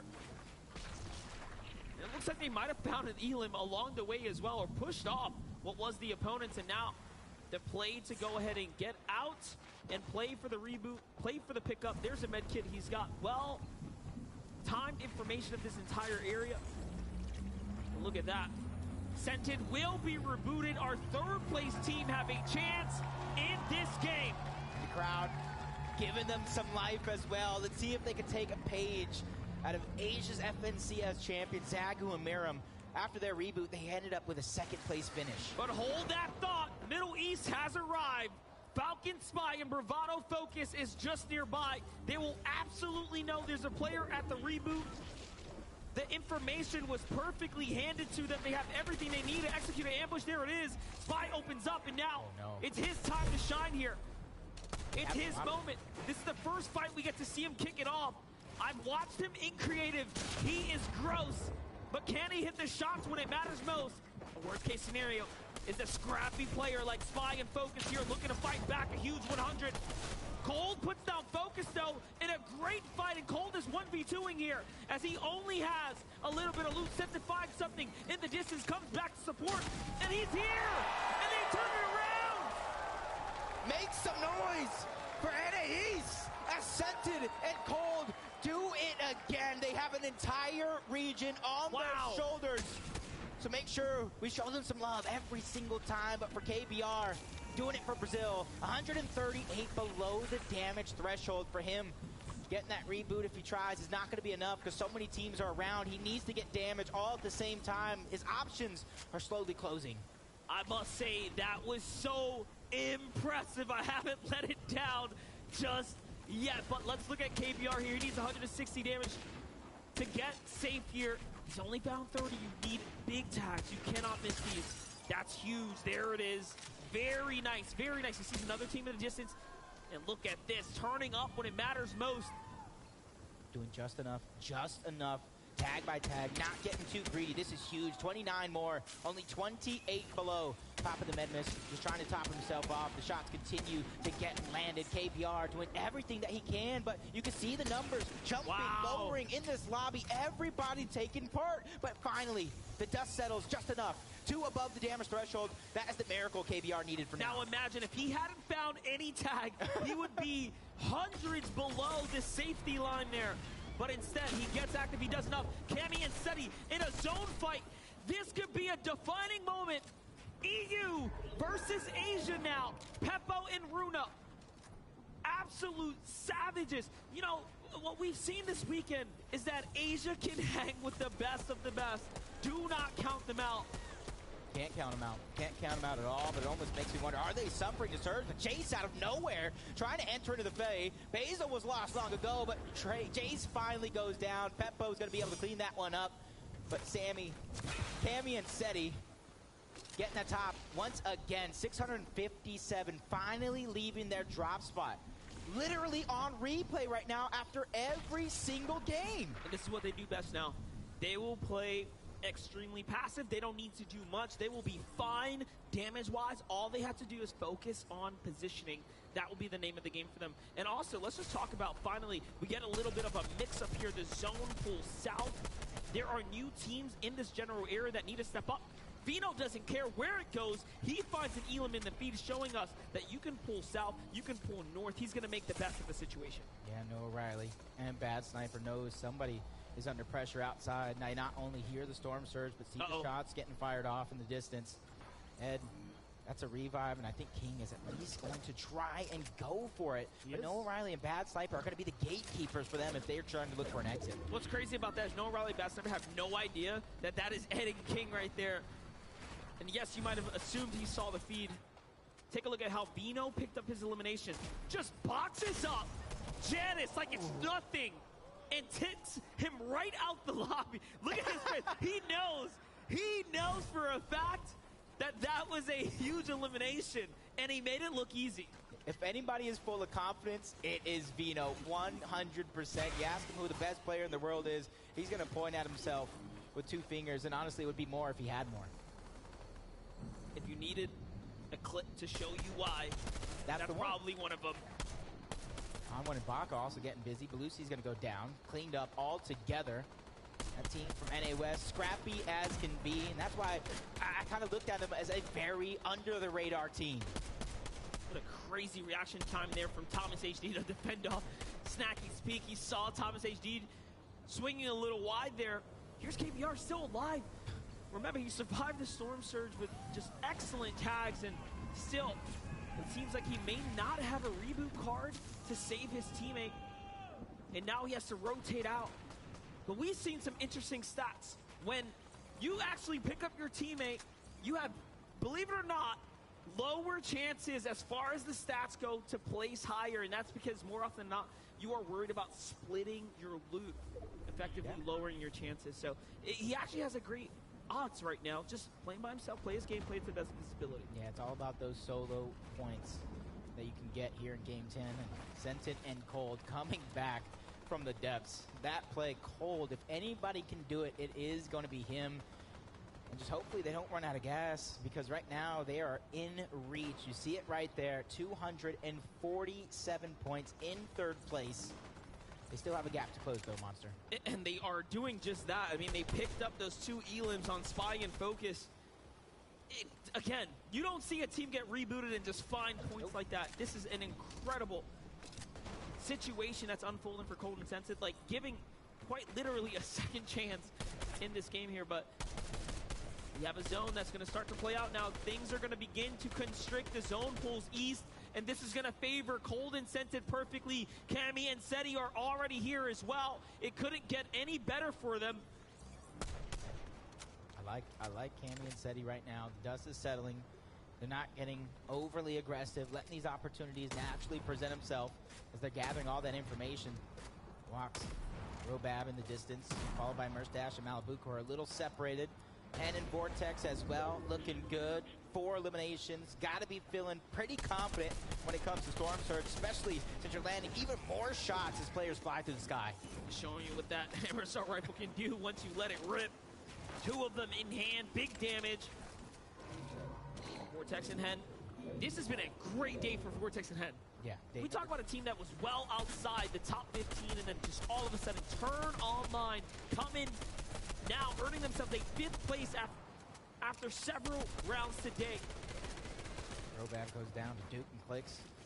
We're trying to make up that day number 1, trying to bolster their position as Merstash gets one as well. Avery and Commandment under pressure. They had a victory royale the day yesterday, trying to replicate that success today, but they become the focus of the lobby. All directions now joining in, but luckily for them, they have so much position here, so much control of these pieces, they can back out and still be safe. I need someone to send Avery a tweet and just ask him, how does he play leaning with that posture? I'm so confused. He's just chilling. He's vibed right now. He is fully invested into the game. But here's Keto to P8 Zin. 300 above the surge and a very long rotate in front of them. Can they find a launch pad? Do they have something to work with here to get out of this spot? Little loot split for them. sure everybody is good. Queasy and Vino looking like they got another elimination onto Alice, bringing their total to 4 in this game alone. Trying to run away with it, trying to build themselves the biggest cushion possible going in to what could be a big game number 12. And even though we didn't see it on screen, but let's see how Vino was able to get that kill. He just continues to add more and more here. Adding up, Alice is gonna fall there. And it happens once again. Here it is, the half in, half out pulls far east. Cammy and Seti pull half in, half out. Are they destined to take it all away? Can they swing their way back over? Will it be cold and sensitive? They're one of the few there as well in the conversation here. Vico and Marai need to do more. 14 above is not going to be enough. He's going to slide right past Avery and Commandment. This is dangerous territory to be in. We all know you don't want to walk past enemy builds like that, but luckily they do not swing open, not worth the risk. But if anybody's ready for that dangerous territory, it's Vico and Meringue. From the start of the game, every single game towards Reality Tree, they get busy very early and they're looking for the shots, looking for that piece control. And you see that duo that was once there, they just completely abandon that position. They don't want to risk it all too early in this game. Macwood and Kanata on high ground. This is what we love to see. You know, you put them in a lobby like this, you expect a couple of games, maybe one, maybe two, to go this way. This is a high ground team. Now, the problem of today, or this weekend, has been these high ground teams haven't made it. We've only seen Aqua in a few end games, and whenever he is there, he's going for it. We've only seen Kanata maybe once or twice make an end game. Now he's going for it. And you know what time it is right now. You know what time it is, right? 6 moving zone. Got them on the big screen. Queasy and Vino, this is where they typically always, and I mean always, at least try to make a play for the high ground. And I feel like they have the most success in the lobby so far when it comes to making those plays happen. But Sentin and Cold talked about the position they are. 3rd place on the leaderboard. Thomas and Tripper just a little bit above. 453 when it comes to that damage threshold for them. The only focus. But their loot looks great. The launch pads in the inventory, they have everything they need. Queasy and Vino are playing such an interesting strategy. Late from behind, they try to swing all the way on in, and that is such an interesting way to play this one out, because what they want to do is allow the zone to pull very, very far, give them room, and then time that entrance. And now look at this. It puts them in a prime position to start into the box, and Cold is possibly there to defend. Yes, he's still there. It's Avery who tries to land in the box. No, sir. That was a mistake. And they instantly close in on him like a Venus flytrap as Queasy and Vino. They've done it yet again. They have that portion of the high ground, but you see they're staggering Vino back, wanting to let nobody get any opportunity to try to steal it away. And the only person that does gets taken down almost immediately, adding to their elimination total. They're making it look easy. Seti and Cammy now also very much positioned to make another big endgame. 15 duos remaining here. Thomas HD and Trippin still have so much left in the tank as well, but they get broken down. Oh no, a great block there though. They were just one build away from potentially getting taken out the lobby. Too much shot starts to come in now. The focus is here. He has to swing around. This is terrible for a second place team. Trippin is nowhere to be found. Thomas hits the launch pad. He swings splash. High ground and Queasy and crew. And there it is. Trippin falls. Thomas is now by himself. They're trying to go for the high ground right now, but Chapix is shut down. But Tayson's having to do it by himself. But Queasy, he's going to abandon it for now. Vino's going to follow suit. Shots coming in. This is huge. Chapix goes down, though. The refresh and the siphon is absolutely important. Tayson trying to break into the box, but he goes down. Vino and Queasy will not be denied. And this is why they're some of the best. He was there to back him up. And it works out so well. Bevies and Vortexer from contesting Booga and Miro at the drop, running them out of Chonker Speedway, now running it up to the high ground here in an endgamer, looking like they want to take home their first victory of the weekend. Down goes Vino. Down goes one member of the first place team. To the hands of Cammy. This is a chance right now for teams to try to overtake that top spot, and one of them is going to be Thomas HD as a solo. Doing everything that he can, try to move through the builds. He has enough resources to make it happen, but Queasy, no build to his name. 1v1 against 2, but he gets taken down thanks to the storm. And Thomas HD is still alive right now, clutching with which is so monumental as first place has finally fallen. They have a chance to earn some points here. Cold and Scented are still alive as well. Thomas HD needs to make up 15 points in order to close the gap here. Scented needs 30. That's a huge jump up. Cammy and Seti are also still alive right now. On the heels, so close.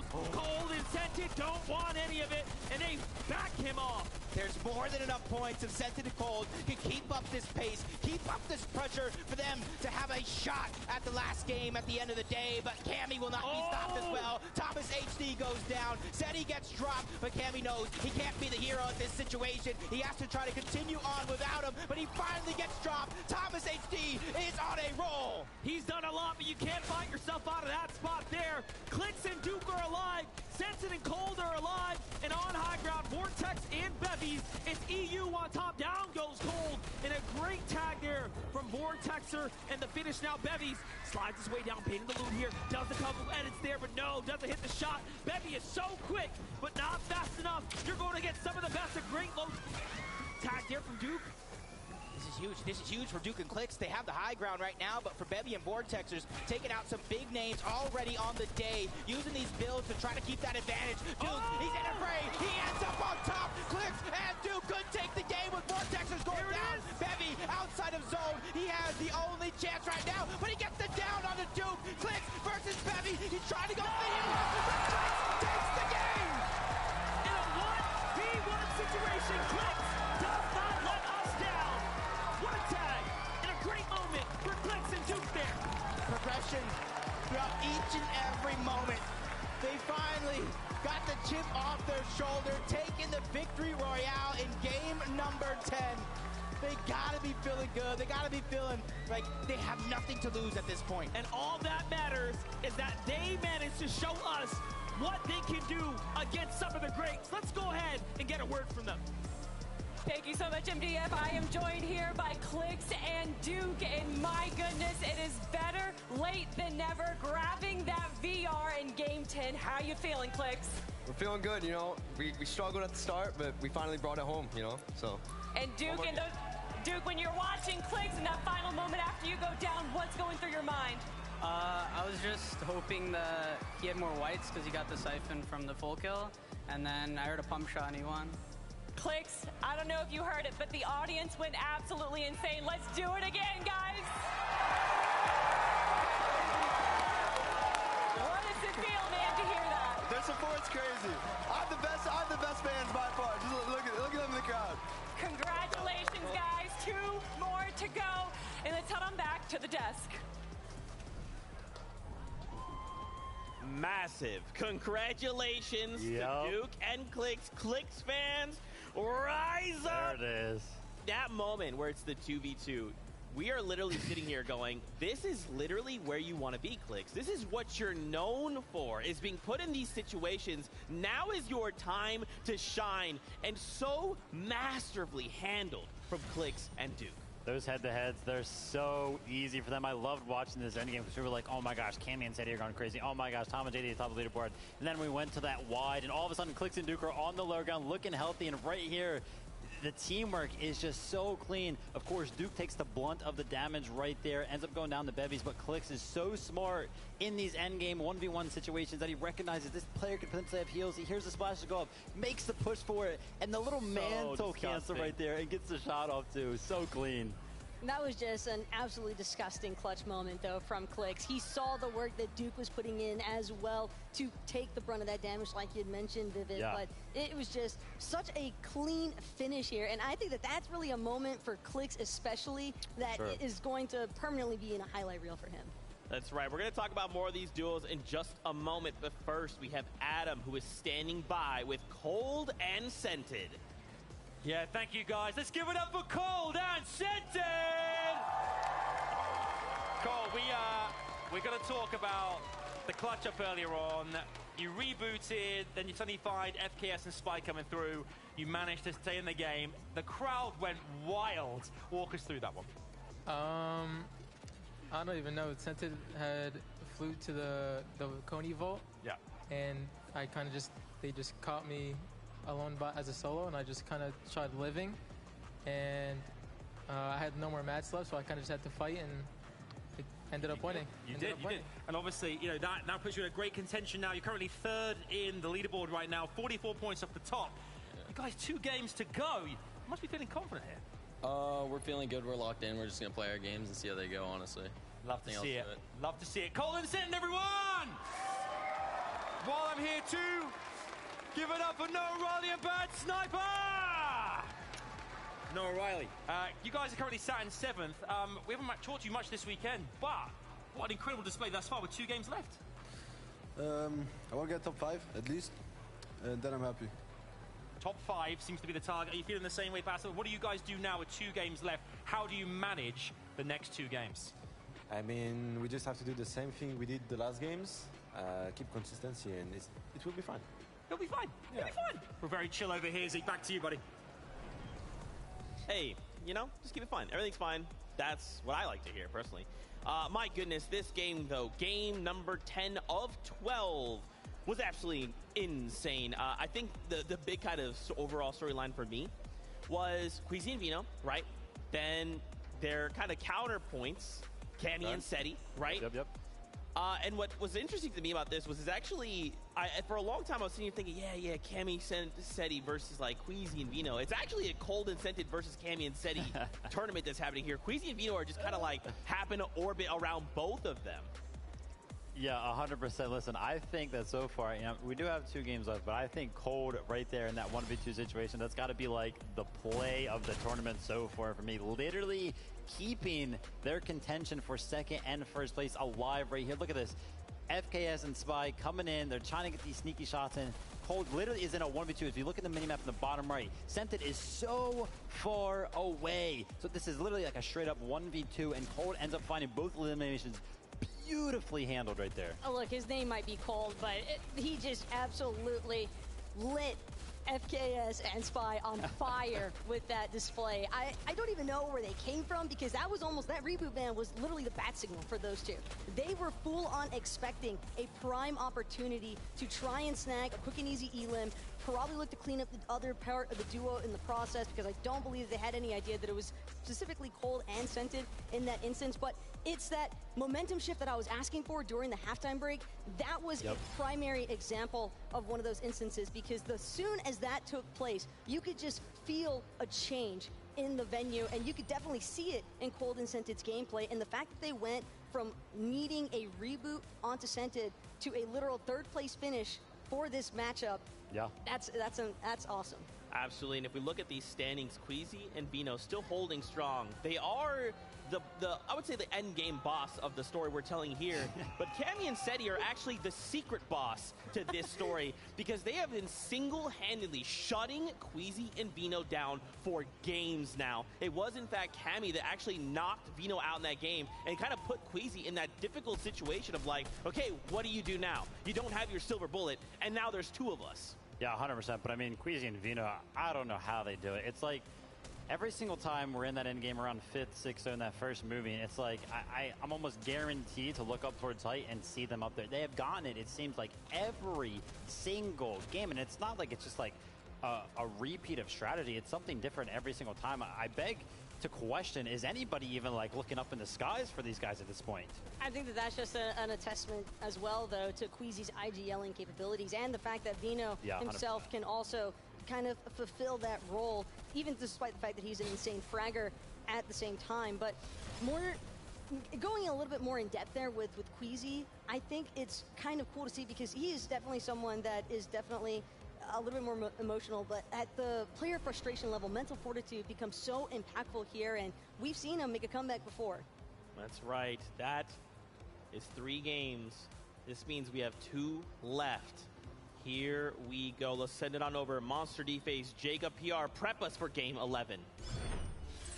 That's right. We have the honor to call all the action. We're starting to get into the final moments now. I do want to give so much credit as well to Avery and Commandment, representing as the last NAE's FNCS finalist champions. But here we have it. Game 11, Jacob. It's here. And the pressure is on for some of these teams that are looking to call themselves champion, looking to get the lion's share of the $1 million prize pool, a trophy that have never been seen like this before in Fortnite. and then that chance to call yourself literally one of the best players in the world after this global competition. That is absolutely right, and what a better way to kick this game off than a perfect split down the middle, and this is it. It doesn't get any better than that. Last game, we saw Clix and Duke have their moments and take a win, and that just tells us anything can happen here on this stage. These players have been invited to this event for a reason. They are some of the most skilled players we have in the space. Yep, you can see already Clix living with all the momentum over towards Fort Jonesy. Business as usual for these teams, looting up, getting some resources, starting your game off, and trying to replicate that success when it comes to Clix and Duke specifically. See it. Get the touchdown. Get their loot together. Rotate early. They do not want to take a fight. Here's a tough spot to be in. Bevies and Vortexers were moments away from taking a victory royale before things change. Miro finally starts to clap back, but what you're seeing is just the cold hands. Unfortunate. Bugha does fight back, though. He will be able to save his teammate here. And does, of course, get the siphon as well. Material is more important, though, because if Vortexer pushes up, he's got everything to gain here. Really nothing to lose at this point. Bugha trying to will themselves back into this one. Saving the play for now. Miro still down, trying to hide his body, not wanting to get that one, give it up to Vortexers. That's 2 more points for them. Bugha doing what he can, backtracking, trying to go ahead and get his shields up as well, trying to get as many mats as possible. He knows the fight is inevitable, and the shot's gonna be landed. Bugha back to back, looking to clean this one up. All he needs is one more shot. But he's gonna find this moment to breathe and stabilize before he goes at it again. And it looks like we will see all of our faves start to have their moment here. Bugha does need to, of course, finish it now, and he does! And there it is. They win back the drop. Talker Speedway swings back to Bugha and Miro. Yep, Miro did finally go down there, but it's not going to be any trouble for Bugha to get that reboot back up. Vico and Marine, though, trying to sneak their way towards the bottom. Catch, retake, and Novice off guard, but Bevy and Vortexers down altogether. 6th place, 212 points. That's going to be a chance for some of these teams that are outside of that top 5 to try to jump right in it and outpass them. And that is crazy, because they had such a great game prior, pushing them so far up, and now all of that zapped away. Momentum gone. Hits the reset, all down to now just one more round. And that's something else to think about. Every engagement, as you get sent back, the players have to sit there, wait for the next game, and start to formulate a plan for their last chance here at the FNCS Invitational. But first, of course, you have to get through this one right here. Vico and Marine playing so smart here. Last round, they were taken out a little early to the hands of Retake and Novice. Not something we've seen too many times before. Meanwhile, iDrop gets boxed up by On1. And Larson and Smite still fighting here. They've lost so much momentum as well in the back half of the tournament. This could be the key, though. This off-spawn fight right here could be the key that unlocks what we've seen yesterday. That potential we know they have. As they're just trying to go ahead and stay towards the low ground right now. Stay in a position that they think is advantageous to them. The shot's coming in on the side from Looter, trying to take that piece control over. He peeks through. Looter gets out just in the nick of time. You can see them with that bubble shield flirting with the opportunity. Let's see it play out. That bubble shield will influence how it's going down. Let's see it. Smite's going to find a huge tag there onto Looter. It's going to buy him a little bit of time here. Now remember, Smite was in top 5 before the last 2 games were pretty tough, and now he's fighting all the way, and he bucks him up and sends him right back to the lobby. We'll see you later, Muzz. We'll see you in the last game. Smite is here, and he's not messing around.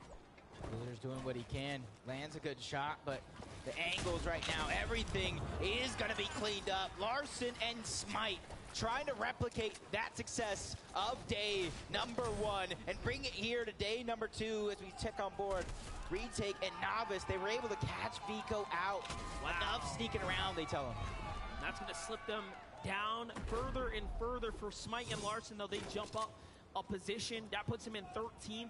They are closing their way back towards that top 10, top 5 spot that they started the day off in. Meanwhile, Senny and Cammy sticking to the usual, giving us that great update. We thank you for that. Just letting us know, hey, listen, first place, they're chilling. Second place, they're chilling. Don't worry about it. Over to Tilted, no Riley, bad sniper. On over to the Blip, trying to steal away the loop. Acorn and Edgy. Walks in the feed, taking down Scram, cleaning it up all together. You know him and Robab love to be aggressive in any lobby, let alone an international stage.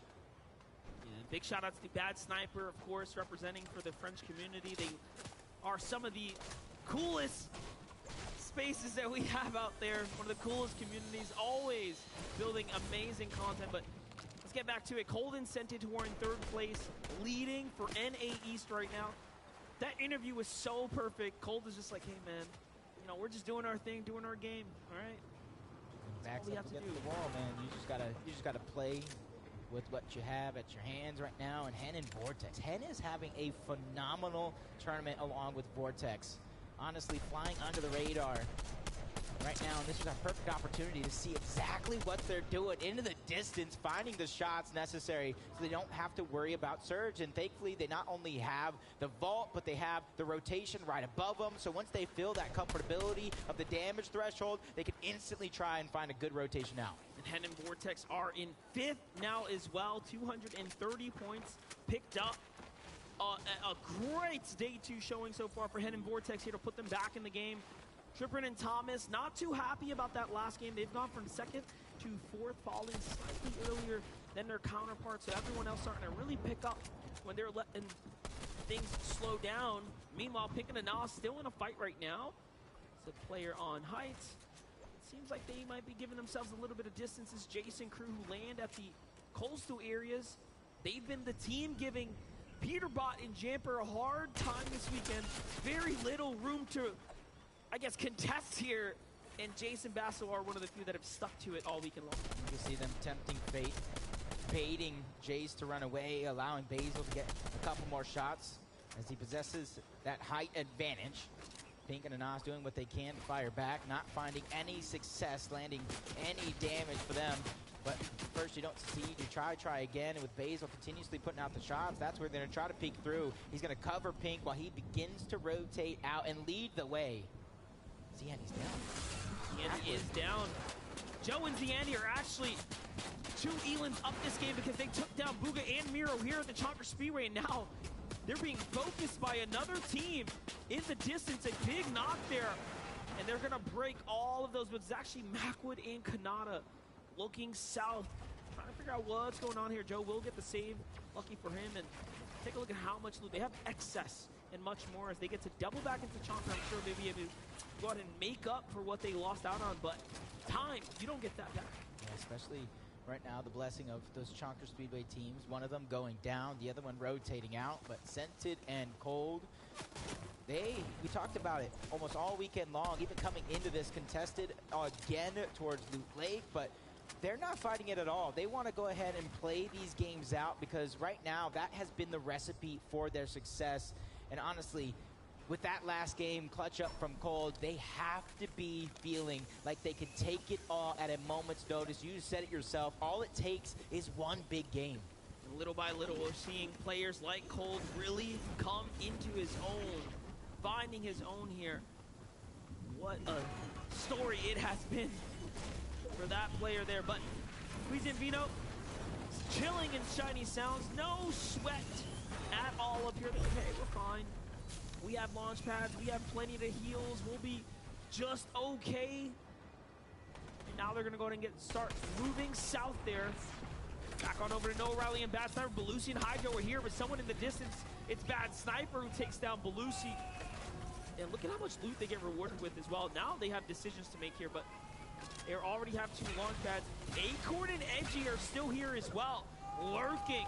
And Bad Sniper's much smarter than that. He knows there's a teammate behind him. You can see how he's looking back just to double check. He's going to drop a Legendary Ranger for the epic shotgun here. This is interesting. That's because it just does better in close range fights like this. But that end game Ranger shotgun is just amazing.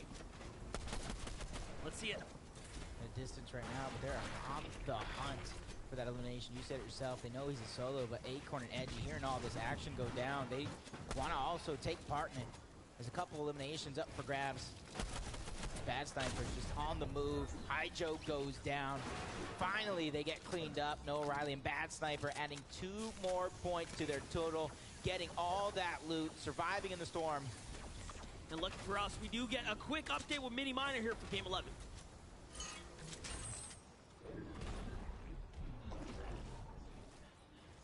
Looking really, really good on the Storm Surge all day. And you might be wondering, how do they have the heals for that? Look at this. Cammy emptying his entire inventory into the base that they've built on the top of this Cammy split area, on top of the balloon. And they're able to take damage now because, of course, they have those extra heals on standby. All we can see, just Cammy getting as much heals as possible, bringing it up into the top of that. And, of course, Seti is, meanwhile, while he's doing this, he's getting his tags. You can see on top of the balloon, if he does get tagged, as he did do earlier on, he can go all the way back down, use all of those heals that were inside of the base, and they don't have to waste any. So we're seeing them go into zone with 800-900 surge tags and having max heals. Great stuff from this duo.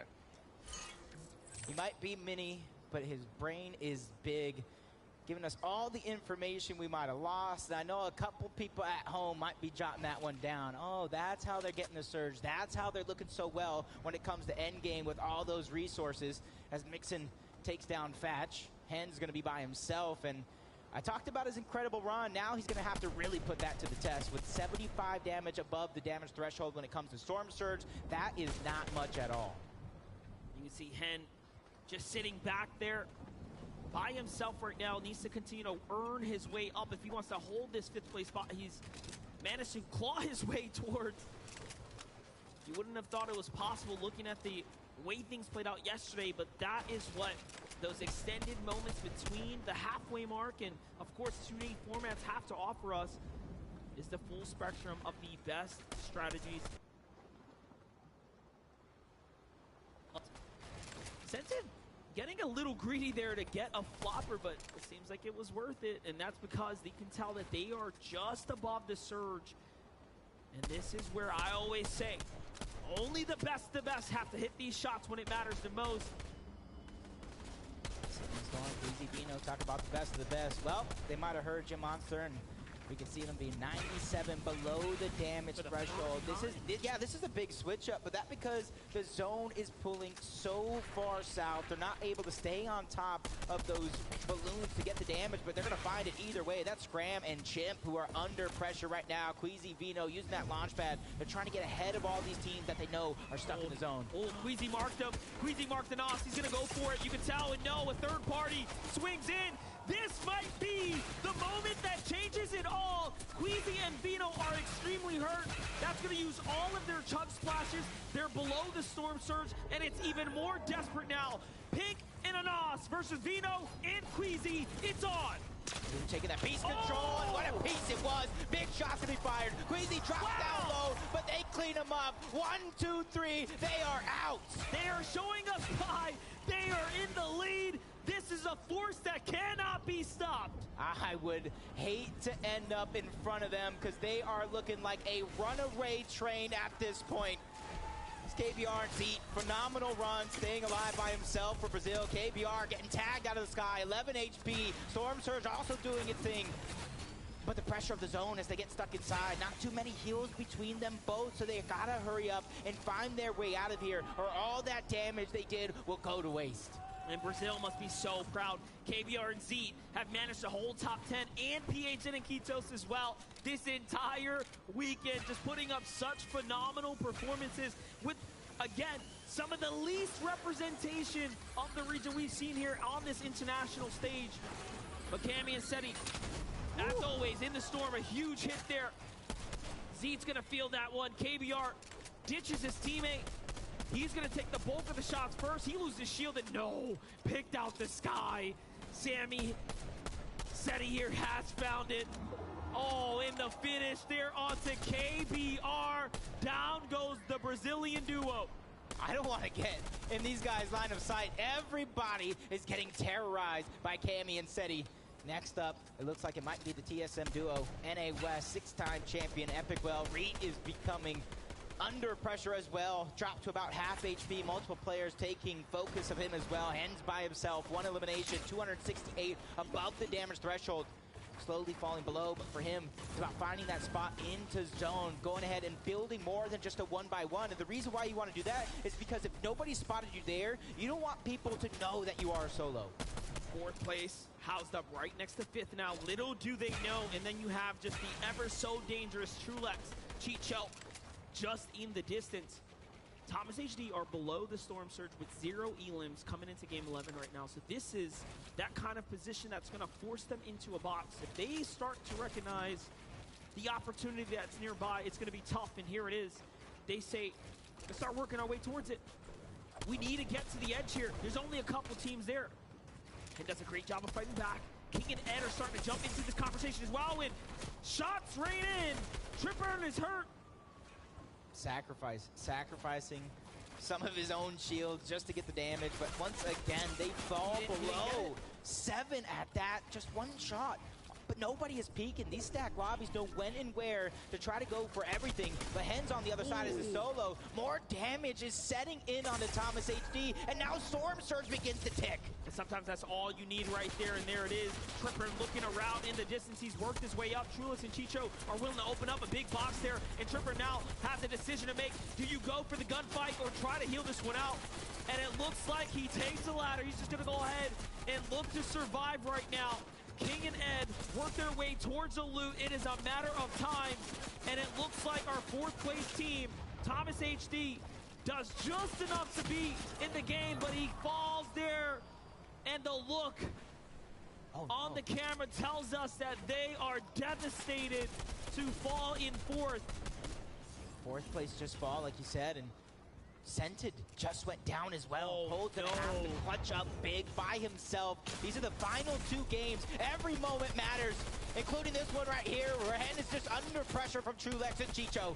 Trying to stay alive, trying to find a way to stabilize, backing up slowly but surely, but those pieces are going over to Chicho and Trulex, 1 by 1, and they know that he's by himself. This is theirs for the taking.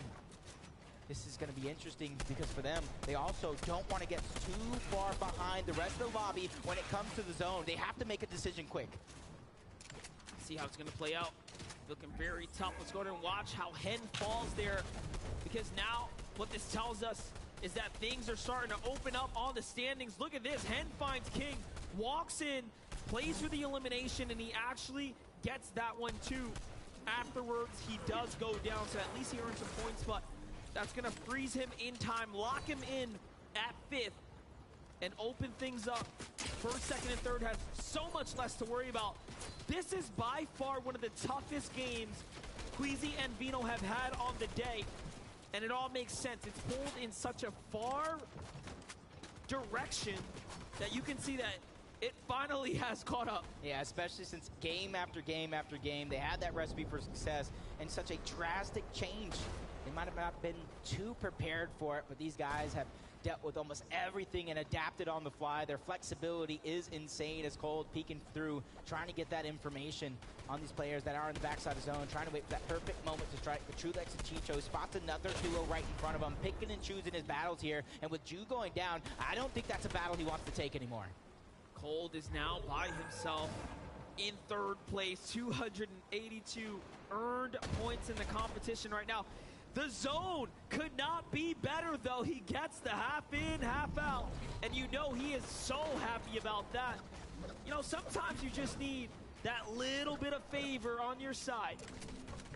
78 above the damage threshold. Smite Larson. Wow. Off spawn Grim Gables all the way to here. And that really was the difference maker from last game to this. That damage onto Muzz and Looter really is propelling them this far into the game because they don't have to worry about Surge. All they have to worry about is getting to the front side of zone time and time again. It's so crazy. After every tournament, we always look at where was EU? Where was NA? Who was in the top 10 representation? And we have truly had such a fair balance, a fair representation on the stage here. It's been amazing. While all this is going on, Queasy and Vino continue to earn more, this time onto the international duo, the mixed duo of Chimp and Scram. So they knock down Scram, they catch him in the spider's web and through the trap door, the trap hole. Chimp gets caught as well. You can see he just punches his fist there. He says, man, I missed that one. Yeah, and a prime example right there of why you try to use as much as your hard mats first before you go ahead and try to use that wood, because it's easily destroyable. They can break through it, shots can fly through, and it's going to be hard to hold. It's game number 10 victors are just one box away from Queasy and Vino. That's Clicks, that's Duke, trying to have some replicated success into this one as Kanata, Macwood under pressure, trying to trade the shot. 693 above the damage threshold. That is not even a slightest of a worry. Clicks and Duke had their moment last game. Macwood and Kanata might just be doing it here right now. I have not seen them in a better position yet. They have the mats, they have the launch pad, they have the positioning. They could do the unthinkable, which is play for high ground and take this all home and get their win today. And honestly, I see it's 6 moving zone. Normally I would say it's Queasy and Vino time, but this has not been the most friendly game for them. They might not be in the same position, so they might have to adapt, just like Spite and Larson. Trying to adapt, accidentally phases through the build. Luckily for him, nobody was on the inside, but the pressure is there. Larson forced to slow down just a little bit as they continue to fall below the damage threshold, along with Clicks and Duke. They are 61 below, but these guys are scrappy. These guys are fighters. They know how to get the job done. That's right, and they're in 15th right now, so Clicks and Duke have a chance to fight for top 10. But like I said, I called it. If I know Macwood and Kanata well, I know that they absolutely want to make a statement, but they get chopped down. Macwood saves himself. It's all good. Vidil and Janice are the team closest right now, putting the most threat. Textbook plays here to go ahead and jump down, position up, poise up. Cold is still alive, earning points. Queasy goes for height. They said, NA, what? We're up here. Let's do it. With or without resources, that is their play. Call it their signature move. 5 eliminations, but now they find a way to stabilize. They have done it, Monster. They have secured the high ground and taken it away from Kanata and Macwood. With the launch pad going out, that's going to be recycled for sure. Everybody has to go up and down these terrains. This one, Monster, is a literal roller coaster. We might see a 3-way fight for height. Bad Sniper Noah, touchdown and go for it. Jamper and Peterbot, they want their win too. Everyone wants a win here today. Bad Sniper gets slapped up by Kanata though on the side. Kanata takes down Vino while he's at it, and just like that, Queasy is left by himself. And Cold gets another one as well. The solo plays are coming out big, and those are absolutely necessary because he's still in 3rd place. He's still in contention. Cold's trying to do it again. Blocks another player out. Finally, his run comes to an end, but he did so much. And to get this far, Piexin and Quito's trying to do that same thing with Brazil on their shoulders. 4 eliminations, trying to get as many points as possible. Clicks and Duke trying to do the same. We talked about replicating the sex. They're trying to take that high ground away from Ken. Cammy and Seti are here. 6 eliminations now. High ground looking down. They can get a 4th victory royale. When was the last time you showed up to finals and seen that much? I don't know. Larson is not messing around either. Down goes Duke in a huge elimination there. And that is 8 elims for Larson and Smite. They are just showing us why they are a dominant force. Some of the best fighters to rise out of this last year. And I'm so happy we get to see it play out on the big stage. Yep, no Riley taking some damage, sacrificing that so he can get that clean pad, trying to get in the zone, but 19 HP in a dream. What an has to find a way to stabilize here, pop those minis, get as much shield as possible as players are continuing to drop towards the low ground. Jamper gets dropped. Clicks versus Peterbot here towards the mud. They're trying to do everything they can to stay alive. Larson, we talked about 8 eliminations, but they added 1 more, 9 total. But Smite gets chunked out, but Larson's there to save the day, taking out Runa. Already at 10 eliminations, Larson and Smite have fought their way all the way back up. Larson steps the Clicks and puts them down with a quick drop kick in the low ground. And now we have EU versus NA, but Larson and Smite are hurt. They're damaged. They're down to low material. It's all or nothing right now. Cammy and Seti know what to do here. They've been here before, and they have the resources to hold this one out. This is going to come down to it. They could get their 4th victory royale. The only team going to stop them comes from NAEs trying to rise up, and it does look like they are out of builds. but they find a little bit of loot here. Larson goes for the med kit. He's trying to get as much HP as possible. Seti now starting to run out of material on the high ground. This is it. It's going to come down to nothing or everything here. As he has no maps, great tag there, and a trade, an open exchange. It's not looking good for EU right now. Into the zone they go. Smite and Larson are down. Larson is by himself, and no! He turns and gets burned. Cammy and Seti take their 4th victory royale of the FNCS Invitational. Goes to show that it doesn't matter if it's EU, doesn't matter if they're playing on NAEs, it doesn't matter where they're at in the world, they will come out on top. But I will tell you that was close. Smite and Larson put some respect on their name. If you counted them out, now you know why they were brought here to the Invitational. But hey, we got Game 4 winners, another win in the win. Adam, catch us up. Wow.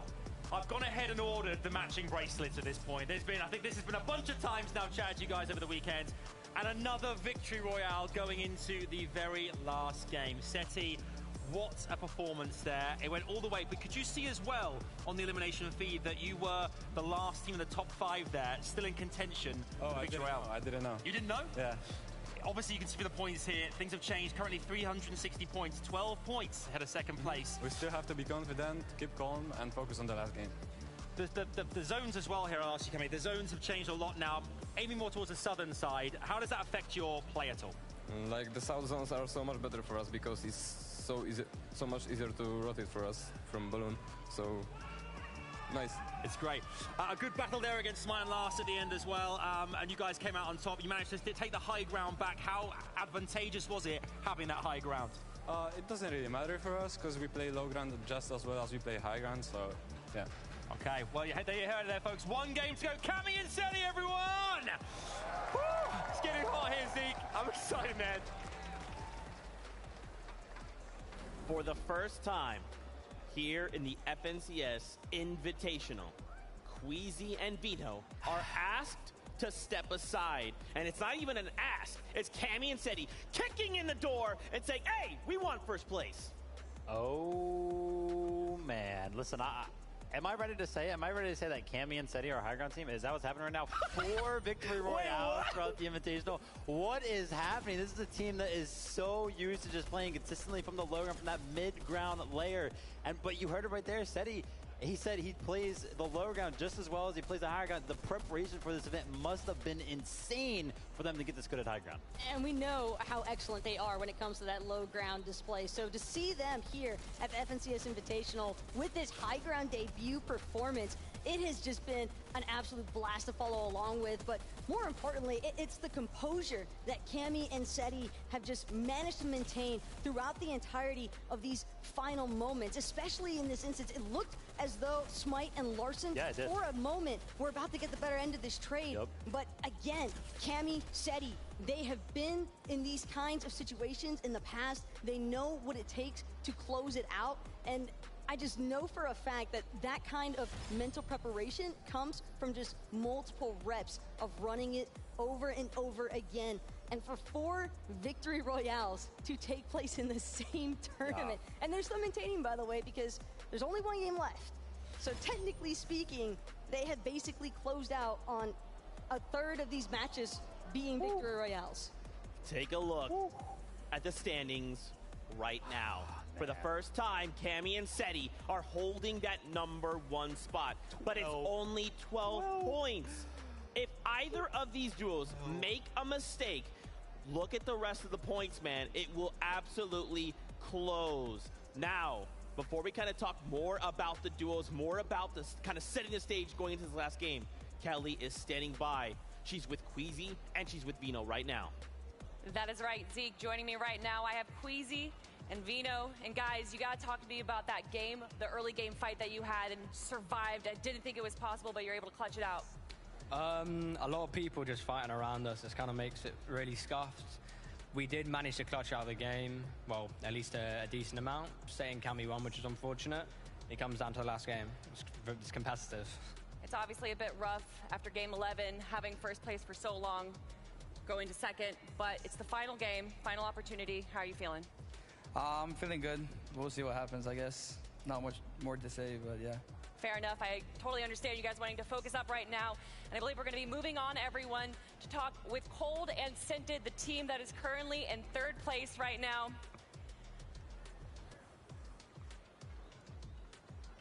Hey, guys. How's it going? How you doing? Good, how are you? I'm doing good. Thanks for asking. You know, you guys started or ended off day 1 in 8th place, moving all the way up to 3rd place right now. How you feeling about that? I'm excited. I'm happy. I'm hyped. We just figured out our mistakes from yesterday and just didn't make them again today, and now we're doing good. What's the plan for the final game right now? How are you feeling? What's going through your mind? We're playing for 3rd. We're playing with sticks and stones. Well, 1st and 2nd has God loot compared to us, so we're playing for 3rd. Just gonna hopefully we can keep our lead on Thomas, and that's about it. All right, guys. Good luck in the final game, and let's head on back to the desk. Thank you so much, Kelly, for those interviews, getting those raw emotions, getting the thoughts of the players. Now, we just want to take a moment and kind of remind everyone, of course, we're looking for the duo that's going to walk away in that 1st place, but for everybody else, they still want to place high in this tournament. There's a lot of prize money on the line, so if they can even move up that leaderboard even 1 space, we're talking thousands of dollars in difference of prize money. But let's go back. Let's focus in on these 2 teams, Titans at the top, Wheezy and Vino. Now, we can't lie, right? That game was kind of insane for them, kind of for a moment there. Finding an elimination, being 200 above Surge, right? They get put in a situation where in Storm they get pushed, okay? Against Scram and Chimp, and even after that fight, ending with being only above 80 in Storm Surge. How is that even possible? I mean, playing like that, Queasy and Vino, backs up against the wall, tough rotate for them. They mentioned a lot of scuff fights going on around them just because the lobby, how it's going to play out throughout these last couple of games. Everybody just wants to fight, right? They want to get as many points as they possibly can. Eliminations being worth 2 points. That's how you got to go for it, for sure. So, Queasy and Vino playing well in Game 11. About to see what they got in Game 12. Adam, what's this you got? This is it. The big moment, everybody. Make some noise, please.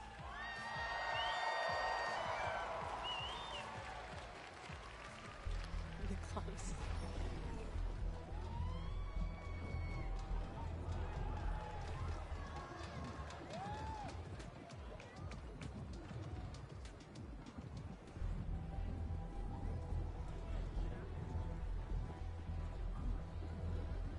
My, oh my, you heard it here first, folks. You got to jump into Fortnite December 3rd there to catch the end of chapter event.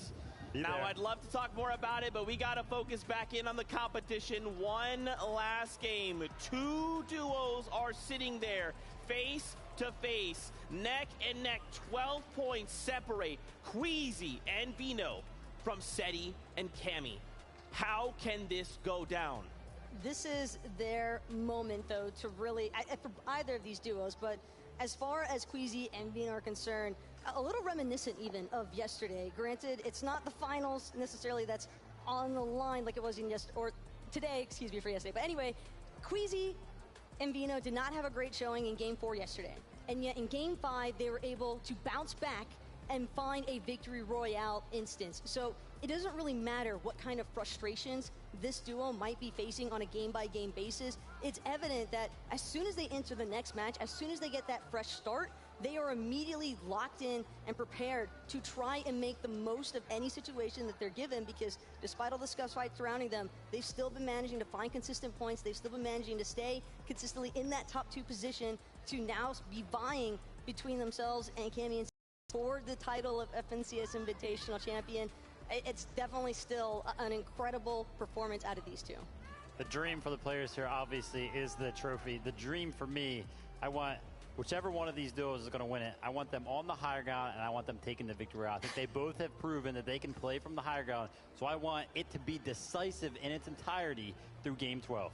I'm very worried, though, right? We just kind of took a look at them a moment ago, Cold and Scented. It feels like for these 2 Titans that are kind of have now, set themselves apart from everyone else, Cold, Scented, Thomas, HD, Tripperin, they're looking to isolate these duos and slow them down at all costs. We've seen Cold and Scented fight Cammy and Seti time after time, and then there's times where they walk up to Vino. Vino says, whoa, all right, sit back down. There's time where they look at Vino, they go, hey, Vino, no, you sit down. This is being traded back and forth. And it will all come down to a single moment for both of these duos, where it will be made clear one of these two duos is the winner. Traveled from all around the world, the international stage, the $200,000 for first place, a trophy to take home, and it comes down to two teams in the last game. I mean, could we ask for anything better? Well, maybe in your circumstance, Vivid, as a fellow North American representative, a little tough because it is about first and second place between Europe. I think Europe is definitely established here at the FNCS Invitational that they do have some of the best duos, and one of them is about to find out if they are the best duo in the world right now. At least everybody that's competing here out these 50 of the best duos. But I love the fact that Seti and Cammy, throughout this entire time, so composed. They have not been going so heavy in the reveling of their celebrations for their Victor Royales, despite the fact that it's happened 4 times over now. They just know and understand we're this far, but we still have more to go. Yeah, and I think Mini Miner pointed out their Storm Surge strategy. I think the biggest takeaway for this duo is they have not had to deal with Storm Surge. When you go into mid-game, even late game, you're like, yeah, we're 800 above Storm Surge. Cool, man. Do whatever you want. Queasy and Vino have not had that luxury. 200 above, down to 80 above, down to shambles situations, right? This is going to come down to what happens, how this all unfolds, what loot they get. If for Queasy and Vino, they need to do something. They need to ensure they have those Storm Surge tags. And it's not even just to keep up. It's to make sure they have the breathing room to adapt and make the right choices moving into those last few moments of this last game. Here we go. Game 12 almost here. Jacob, MDF. Let's set the stage. Thank you so much, Zeke. Here we have it. The final game. Let's give it up one more time as we start to gear up for this. It's all or nothing because we get to decide who gets to take this all home. You got the 2 top players that have won 4 games so far from Become Legends, Seti and Cammy. The other 2 contesting them from the same region. From Tundra, you got Vino. GXR, you got Queasy. And in 3rd place, you heard him in the interview. He's trying to hold on to that spot. From NA East, you got Cold and you got Scented. This is what it all comes down to. The final game, the final moments to take what you have. That's right. And what a weekend it has been to celebrate international competition here in person with all of you in attendance. We absolutely love to see it. Here we go. One last ride. Let's do it. 50-50 right out of the gates on game number 12, but there's going to be nothing on top for anybody to work with, and they immediately change their routes. They don't want to go ahead and contest the same building where Mr. Savage had that best drop at that time. Whoa! What is this? What is this? Queasy, Vino are trying to take it by force. You only win in one way, and that's taking that crown. Vino is here. Queasy is here. Down goes Seti. It's a big trade. It's a one-on-one. This has to be one of the most explosive head-to-heads we have ever seen. Vino has to get this thirst here. He knows now it means everything. We might as well seal this deal. Why wait? Bubble shield going out. He's trying to bait it. He's trying to bait the revive so that way Cammy might peek. Breaks through the wall. Shot's gonna be fired. And they do it. Become Legends are on top. Become Legends has officially managed to win the biggest fight of their careers. Cammy and Seti put it all on the table. And you know what? I absolutely respect Queasy and Vino for giving it that chance. The heart of that team is unlike any we have ever seen before. Cammy and Seti have done it. They have taken it. The point gap is 70 points between them and the next players that are alive, Cold and Scented. Cammy and Seti are your FNCS Invitational champions. We have never seen anything like this before. Let's put our hands together for at least the number 1 and 2 teams that came into this and got crazy. You have to show them so much love. We have never seen a better head-to-head in person like that ever before. I don't even think we've had that in mind. That was crazy. They know it too. They absolutely knew it. The celebration coming out, the emotion, the passion raining through, and even though they kind of cemented themselves the top spot, they're not happy at all. They wanted that first place spot, but you still got to give Vino and Queasy a huge round of applause for doing what they did all weekend long. That was the most craziest thing Vino and Queasy could have done, and it just shows you the heart of our competitors, the courage of our players in this space. What a moment. Things are going to open up now. Scented and Cold walked into this thinking to themselves, hey, we got third. Well, not anymore, boys. You have some room here. The runway is open. The floor is yours. There are still tens and hundreds of thousands of dollars on the line, and you put that weight on your shoulders. You allowed that to be left to chance. Now we get to see this ride out. What a fight. Yeah, you talked about that thousands of dollars, still a huge, life-changing amount of money to be fought for from our competitors still in the game right now. And that fight's coming down. Hen and Vortex trying to take the high ground away from Joe and Z-Andy. Both players have been playing out of their minds, but you talked about that top spot. Joe and Z-Andy are just right there as well. As they drop down low, they want to try to clean this one out. And you can see our champions still, they don't want to just take part. They want to take over. They want to cement their legacy. And it looks like just winning isn't enough as Joe and Z-Andy, this fight is going to continue. 86 players alive. Everybody is getting more and more busy, more and more proactive because they realize how much money is still on the line. And with the first place team going down and getting overtaken overall, it's going to be a huge moment for a lot of players here today. Such a big chance now for Joe and Z-Andy to continue to see what they have. But Hen puts the numbers on the mark, and he gets taken down first. Z-Andy with a great elimination there. And all of a sudden, Z-Andy and Joe are the kings of the Flutter Barn. They should be able to finish this one out right now. The tag away, Vortexer gets tagged for 26. Nicely done there. Here comes the edits. All they got to do is coast, right? This is still a big moment here. Vortex was in 5th place. If they go down now, that's it. Joe and Z-Andy have room to start jumping back into a top 10 as well. Yeah, and we talked about it. You talked about one being in 5th place. You got Joe and Z-Andy in about 14th place to start this game off, but Lucy and Hi Joe still having to want to have a great performance as well. But you can see they're just looking in the distance, trying to see if this vault is looted or not.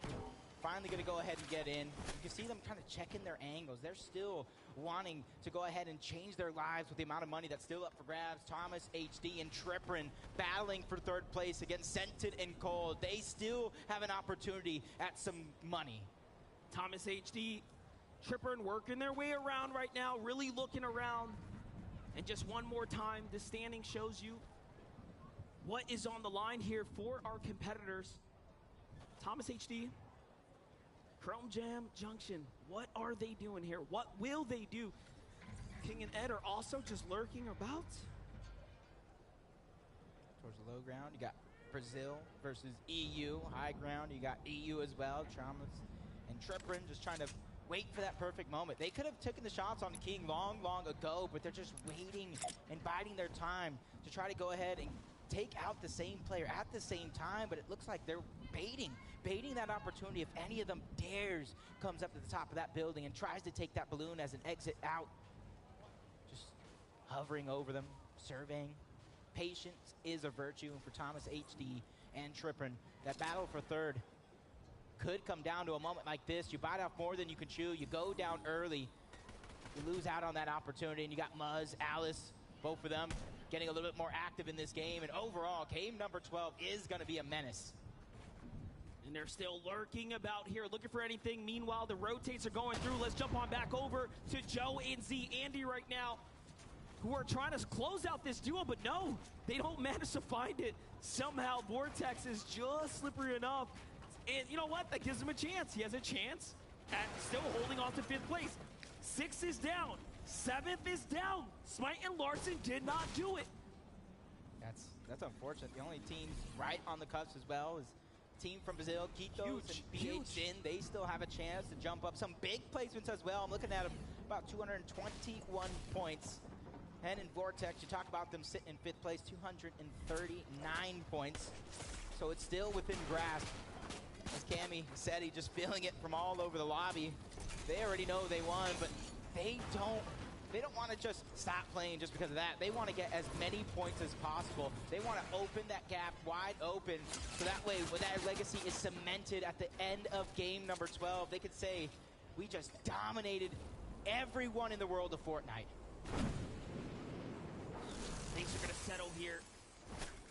The dust settles for Sentin and Cole. They have the elim that they need to go ahead and step their way closer and closer to that prestigious second here.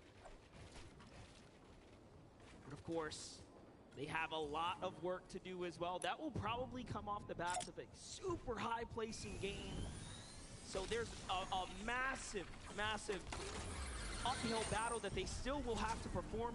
Tripper and Thomas HD are looking to catch up to Cold and Sentin. That's their task here.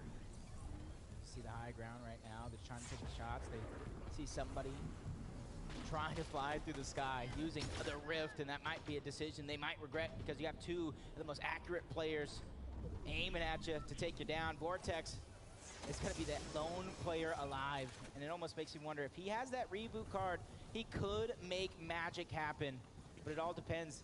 And that's a big if, and you can kind of see it spotted out. He's trying to go to the slower side of zone, or the slower side he thinks that would be. And this is a good move for him to go ahead and just keep a low key. Meanwhile, Peterbot and Jamper are like, hey, we got a lot of zone here in front of us. What do we want to do about it? They go ahead and double on back. They get themselves 2 eliminations there, possibly onto Pink and Anas there on the outskirts of the zone. This is a fight that's been raging on. Pink and Anas officially lose the opportunity to break towards top 10. They were getting so close, and unfortunately now fall short. What's crazy about Seti and Cammy now, they have 2 options here. Ruin this lobby, take everyone's chances, and play because they have nothing to lose at this point. Great reboot coming out from Vortex and Hen. 5th place right now, trying to squeeze themselves in and past Thomas HD and Triprin. That's going to come and be needed for them to have a fantastic game if that's going to be the case. So that for them, it's just holding on to that 5th place spot. If they spot out Vico, trying to take some height, immediately target him and trying to take him down. But when it comes to the HP, they have none. They have no ability to try to regain it. Vortex under pressure. Moraine is trying to go ahead and end one. As Vortex, the high ground is going to be fought for. Not going to have any success there. Quickly build towards his backside so he can't get knocked down, but Hen does. There it goes. Vortex back to the lobby. Vico and Moraine are going to stand tall. What a big moment for them. If only they could have done that in game number 9, where they were taken out and they lost all that momentum. They were just quite literally moments away from maintaining, but Vigo and Moraine now have a real chance to also continue to march their way on up to top 10. The points are so close as you start to see who was eliminated. 5th, 6th, 7th, down and out. PH and Quitos have an exceptional opportunity to represent for their entire region here. They can steal away. Look I can hear them from here. 5 points for 7th place, 14 for 16. This is literally within reach. They can make the run of a lifetime and put Brazil on the map when it comes to Fortnite. You have to respect the entire Brazilian region. They won't go down. They won't be denied. They are just so good. They have stepped up. They have performed. They have given us such a show. Clown and Refsguard now, though, have to play defensive here. This is the first time we've seen a far northeast zone like this, so this is going to get very dicey for most of the lobby. If you were, and I hate to say it, Vino and Queasy, you would have quite literally had the zone here. That would be something you love, but business as usual when it comes to Cammy and Seti. Staying as far back into zone. They make sure they got all the Storm Surge they need. They started the game off, taking down Queasy and Vino. So this is just all bonus at this point as they continue to hold their spot, not wanting to let that team below them survive because like we talked about, they have nothing to lose at this point. Janice and Fadil have everything to gain as it does look like they're finally going to try to get out. Thomas HD goes down to Alice. Triprin and Thomas got their game on the run, but Cammy goes down to Janice. Oh, back to back. That's going to be huge for Janice and Vidil, taking out your FNCS Invitational champions. So now with first place going down, it's going to be all about the money for everybody else left in the lobby. That is what's on the line here. Tens and hundreds of thousands of dollars is still at play. Don't forget, everyone here was invited for the chance at, of course, the trophy, but the money too. There's so much to fight for, and the respect of the region, which we already know so many have earned throughout the course of this week, and that's what these shows are all about. Putting new names and new faces on the map as they put in all that hard work while I'm sleeping, trust me. Marion's going to take down Vidil, so it looks like Vico went down as well early on. I did see that one, so it's going to be Janice versus Marion that far back in zone. And honestly, that's just a few placement points between the both of them. You really want to try to survive there as Booga finally goes down.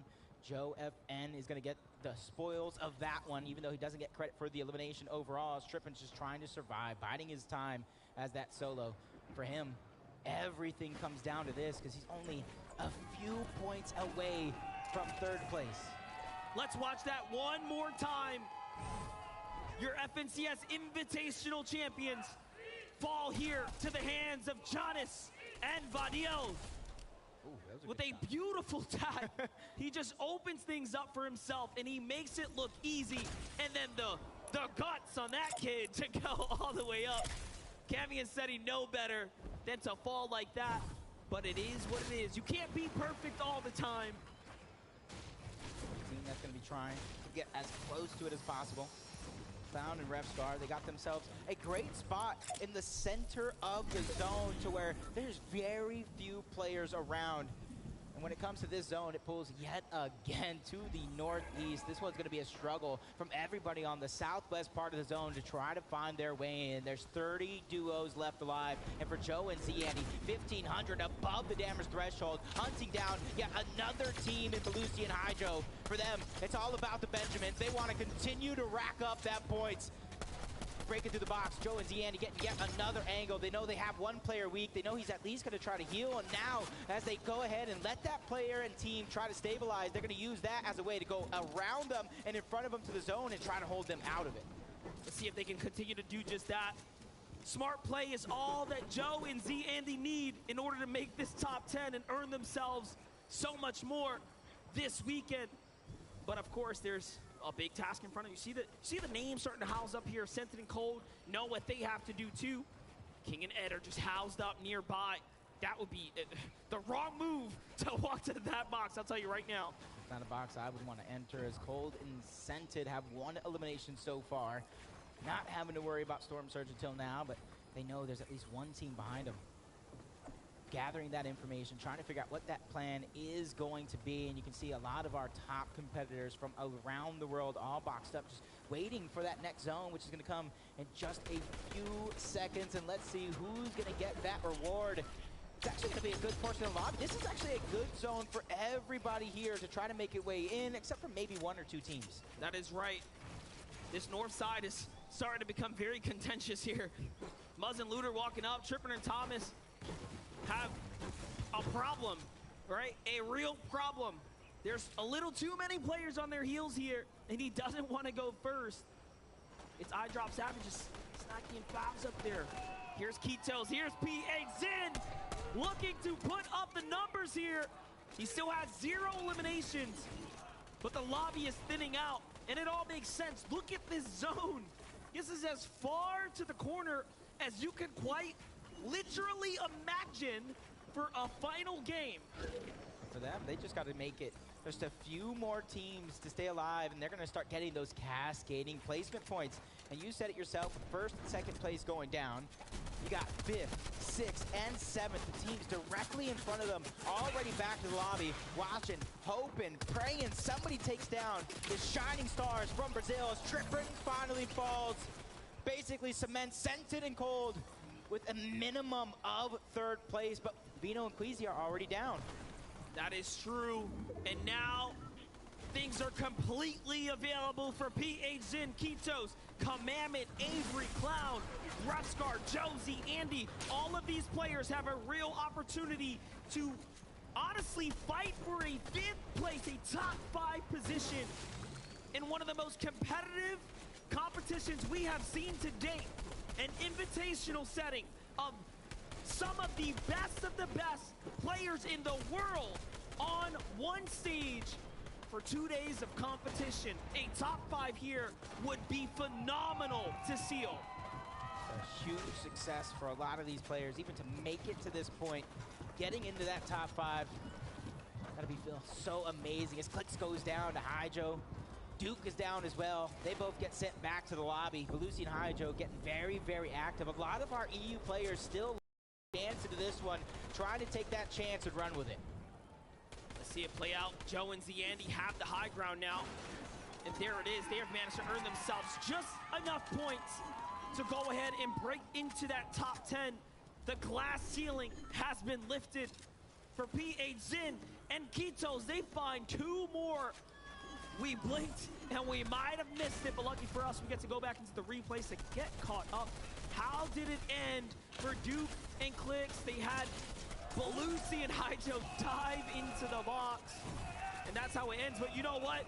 A round of applause for them. They did get a win today. Clicks and Duke did put up a huge win in Game 11. That was such a performance. Hey, not many people can say they got a victory royale on an international stage, especially when you got Seti and Cammy taking 4 of them by themselves. I was gonna say, you know why? It's because they're all up top between 1st and 2nd place. Here's Cold and Scented. How many points can they earn here? It's actually doable for them if they start picking up some eliminations. They don't even need to be greedy and get all the eliminations. Well, remember, there's like 30 just for winning. That's what I'm saying. The 2nd place is within reach for them. I think if Vino and Queasy knew that and they knew the zone that they would get, maybe they would have thought twice, but that was the most exciting start to any game I have ever seen. As Yumi, he goes down. Rapid is down as well. Cool has a chance to probably get Yumi back into this one because he was just knocked all together. But Ju's on the other side along with Yusri trying to finish that one up. They not only want that elimination, they want the loot to keep themselves going to the rest of this game as Acorn and Edgy in a very, very similar position. But luckily for them, they're not forced with their back up against the wall. Their game plan is smooth. They get that early game surge, so that way they only have to worry about rotation after rotation. And with that launch pad in hand, if they get that far pull, that is going to be their next plan. Let's go. Acorn and Edgy have a chance here to represent for NA. Repsguard and Clown are one of the teams that would have to get pushed and toppled over, who is currently holding and tied for 7th or for 9th with Commandment, who's just right there as well. So it's all or nothing. King and Ed are going for height. King and Ed want to win. They want to get at least a game 2. Can they do it for the last game of the evening here in Raleigh, North Carolina, here at the FNCS Invitational? King and It's going to be scary for the rest of the lobby, though, because they have high ground, they have front side of zone. Anybody launch padding, trying to get past them, is going to feel the pain, and that includes the same region. Beezin and Keto's flying high through the sky. He immediately becomes the target. Shield just getting ripped off of him, but he found himself a little bit of an oasis and a moment to breathe. Scented looks like he fell off the build there. Cold's by himself now. Down goes Cold. That 2nd place dream is out of the question.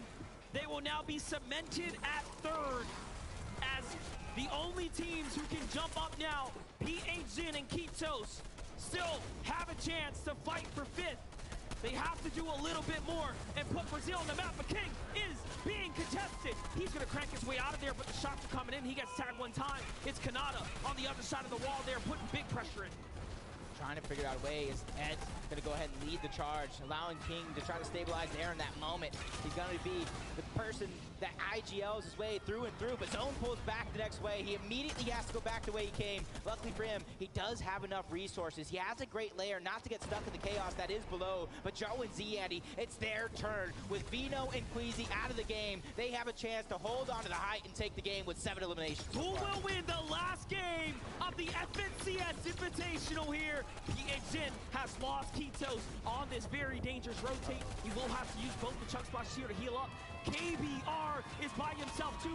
He has to save King or Azit here. Meanwhile, in the distance, King gets thirsted by Acorn. He's out of the game. He's trying to do what he can. Chili Chuck Splash yet again.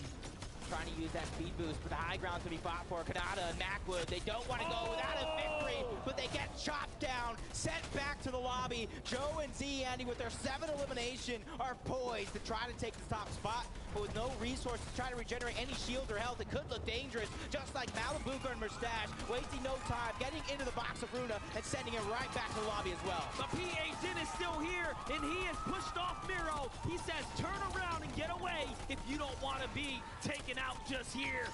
And take a look. Now he's looking around. He finds Alice. Oh, no.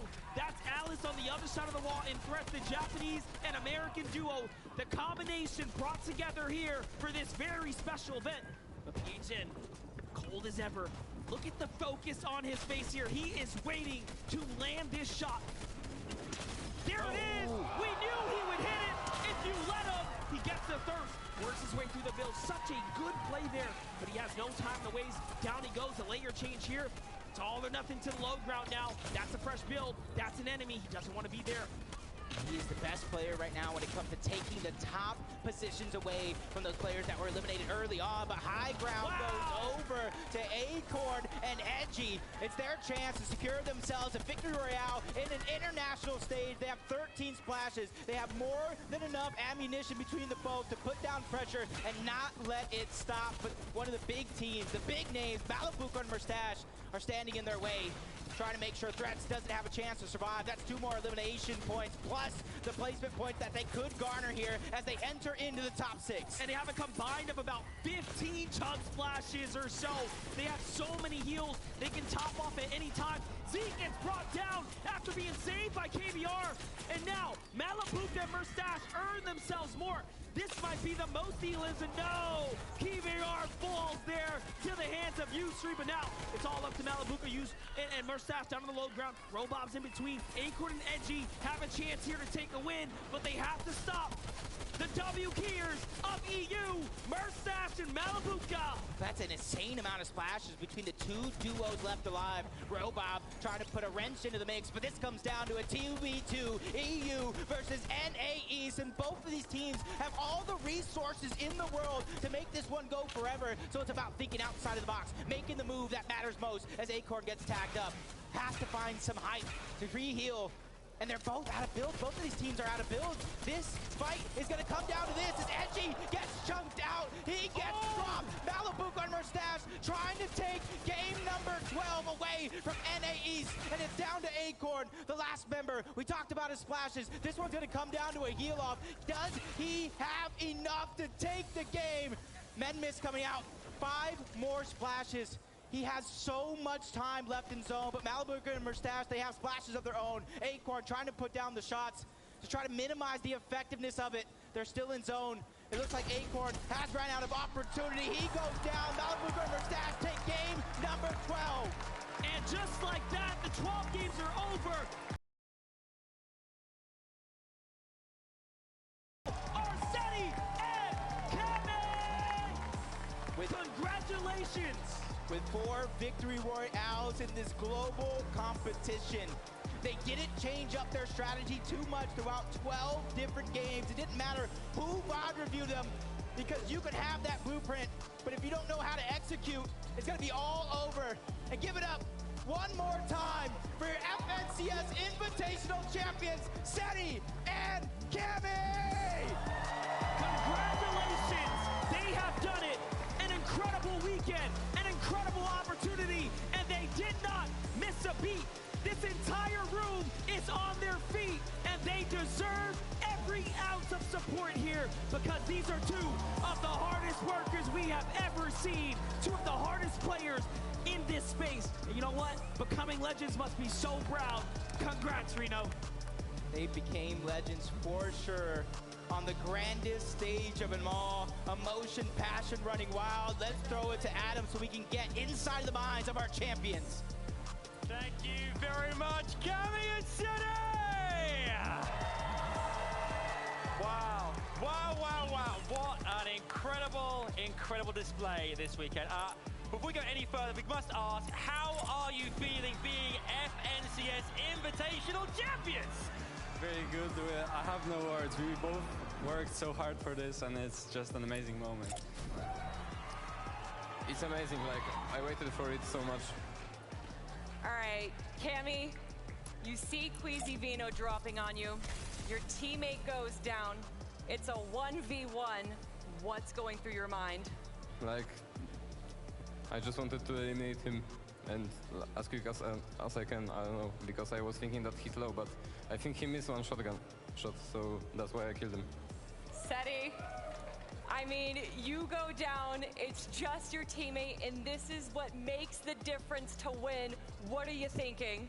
I don't know. I believed in him for like till the end, and he's just an amazing player, and I knew that he's gonna win, and it was just amazing.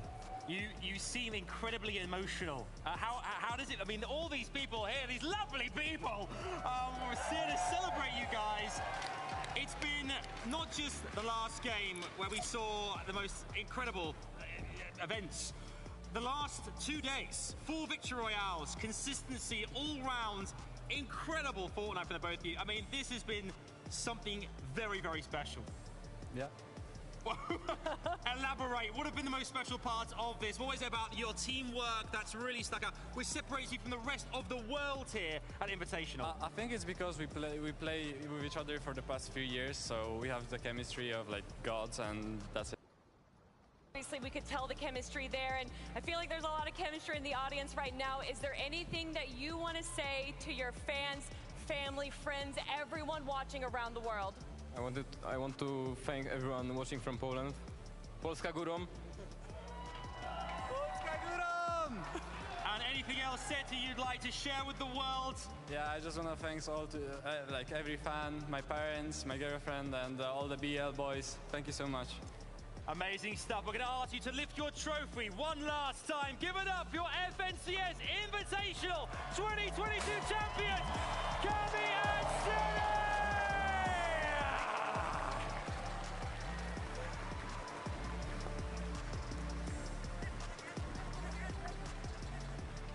That was awesome.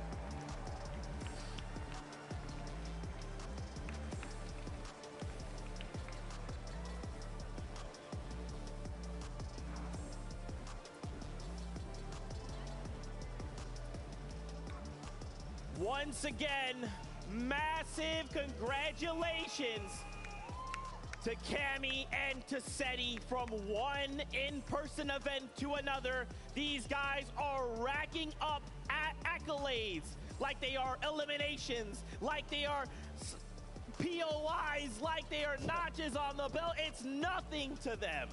This is Fortnite. This is in-person events. This is FNCS, and I couldn't be more happy for Cammy and Seti. They are some of the hardest workers on the European region, constantly putting in the grind, scrims, zone wars, you name it, they are grinding it, and oh boy, I couldn't be more happy for them. What a ride. What a ride. 12 games of 4 victory royales, right? We were coming into this event expecting them to play one style. They show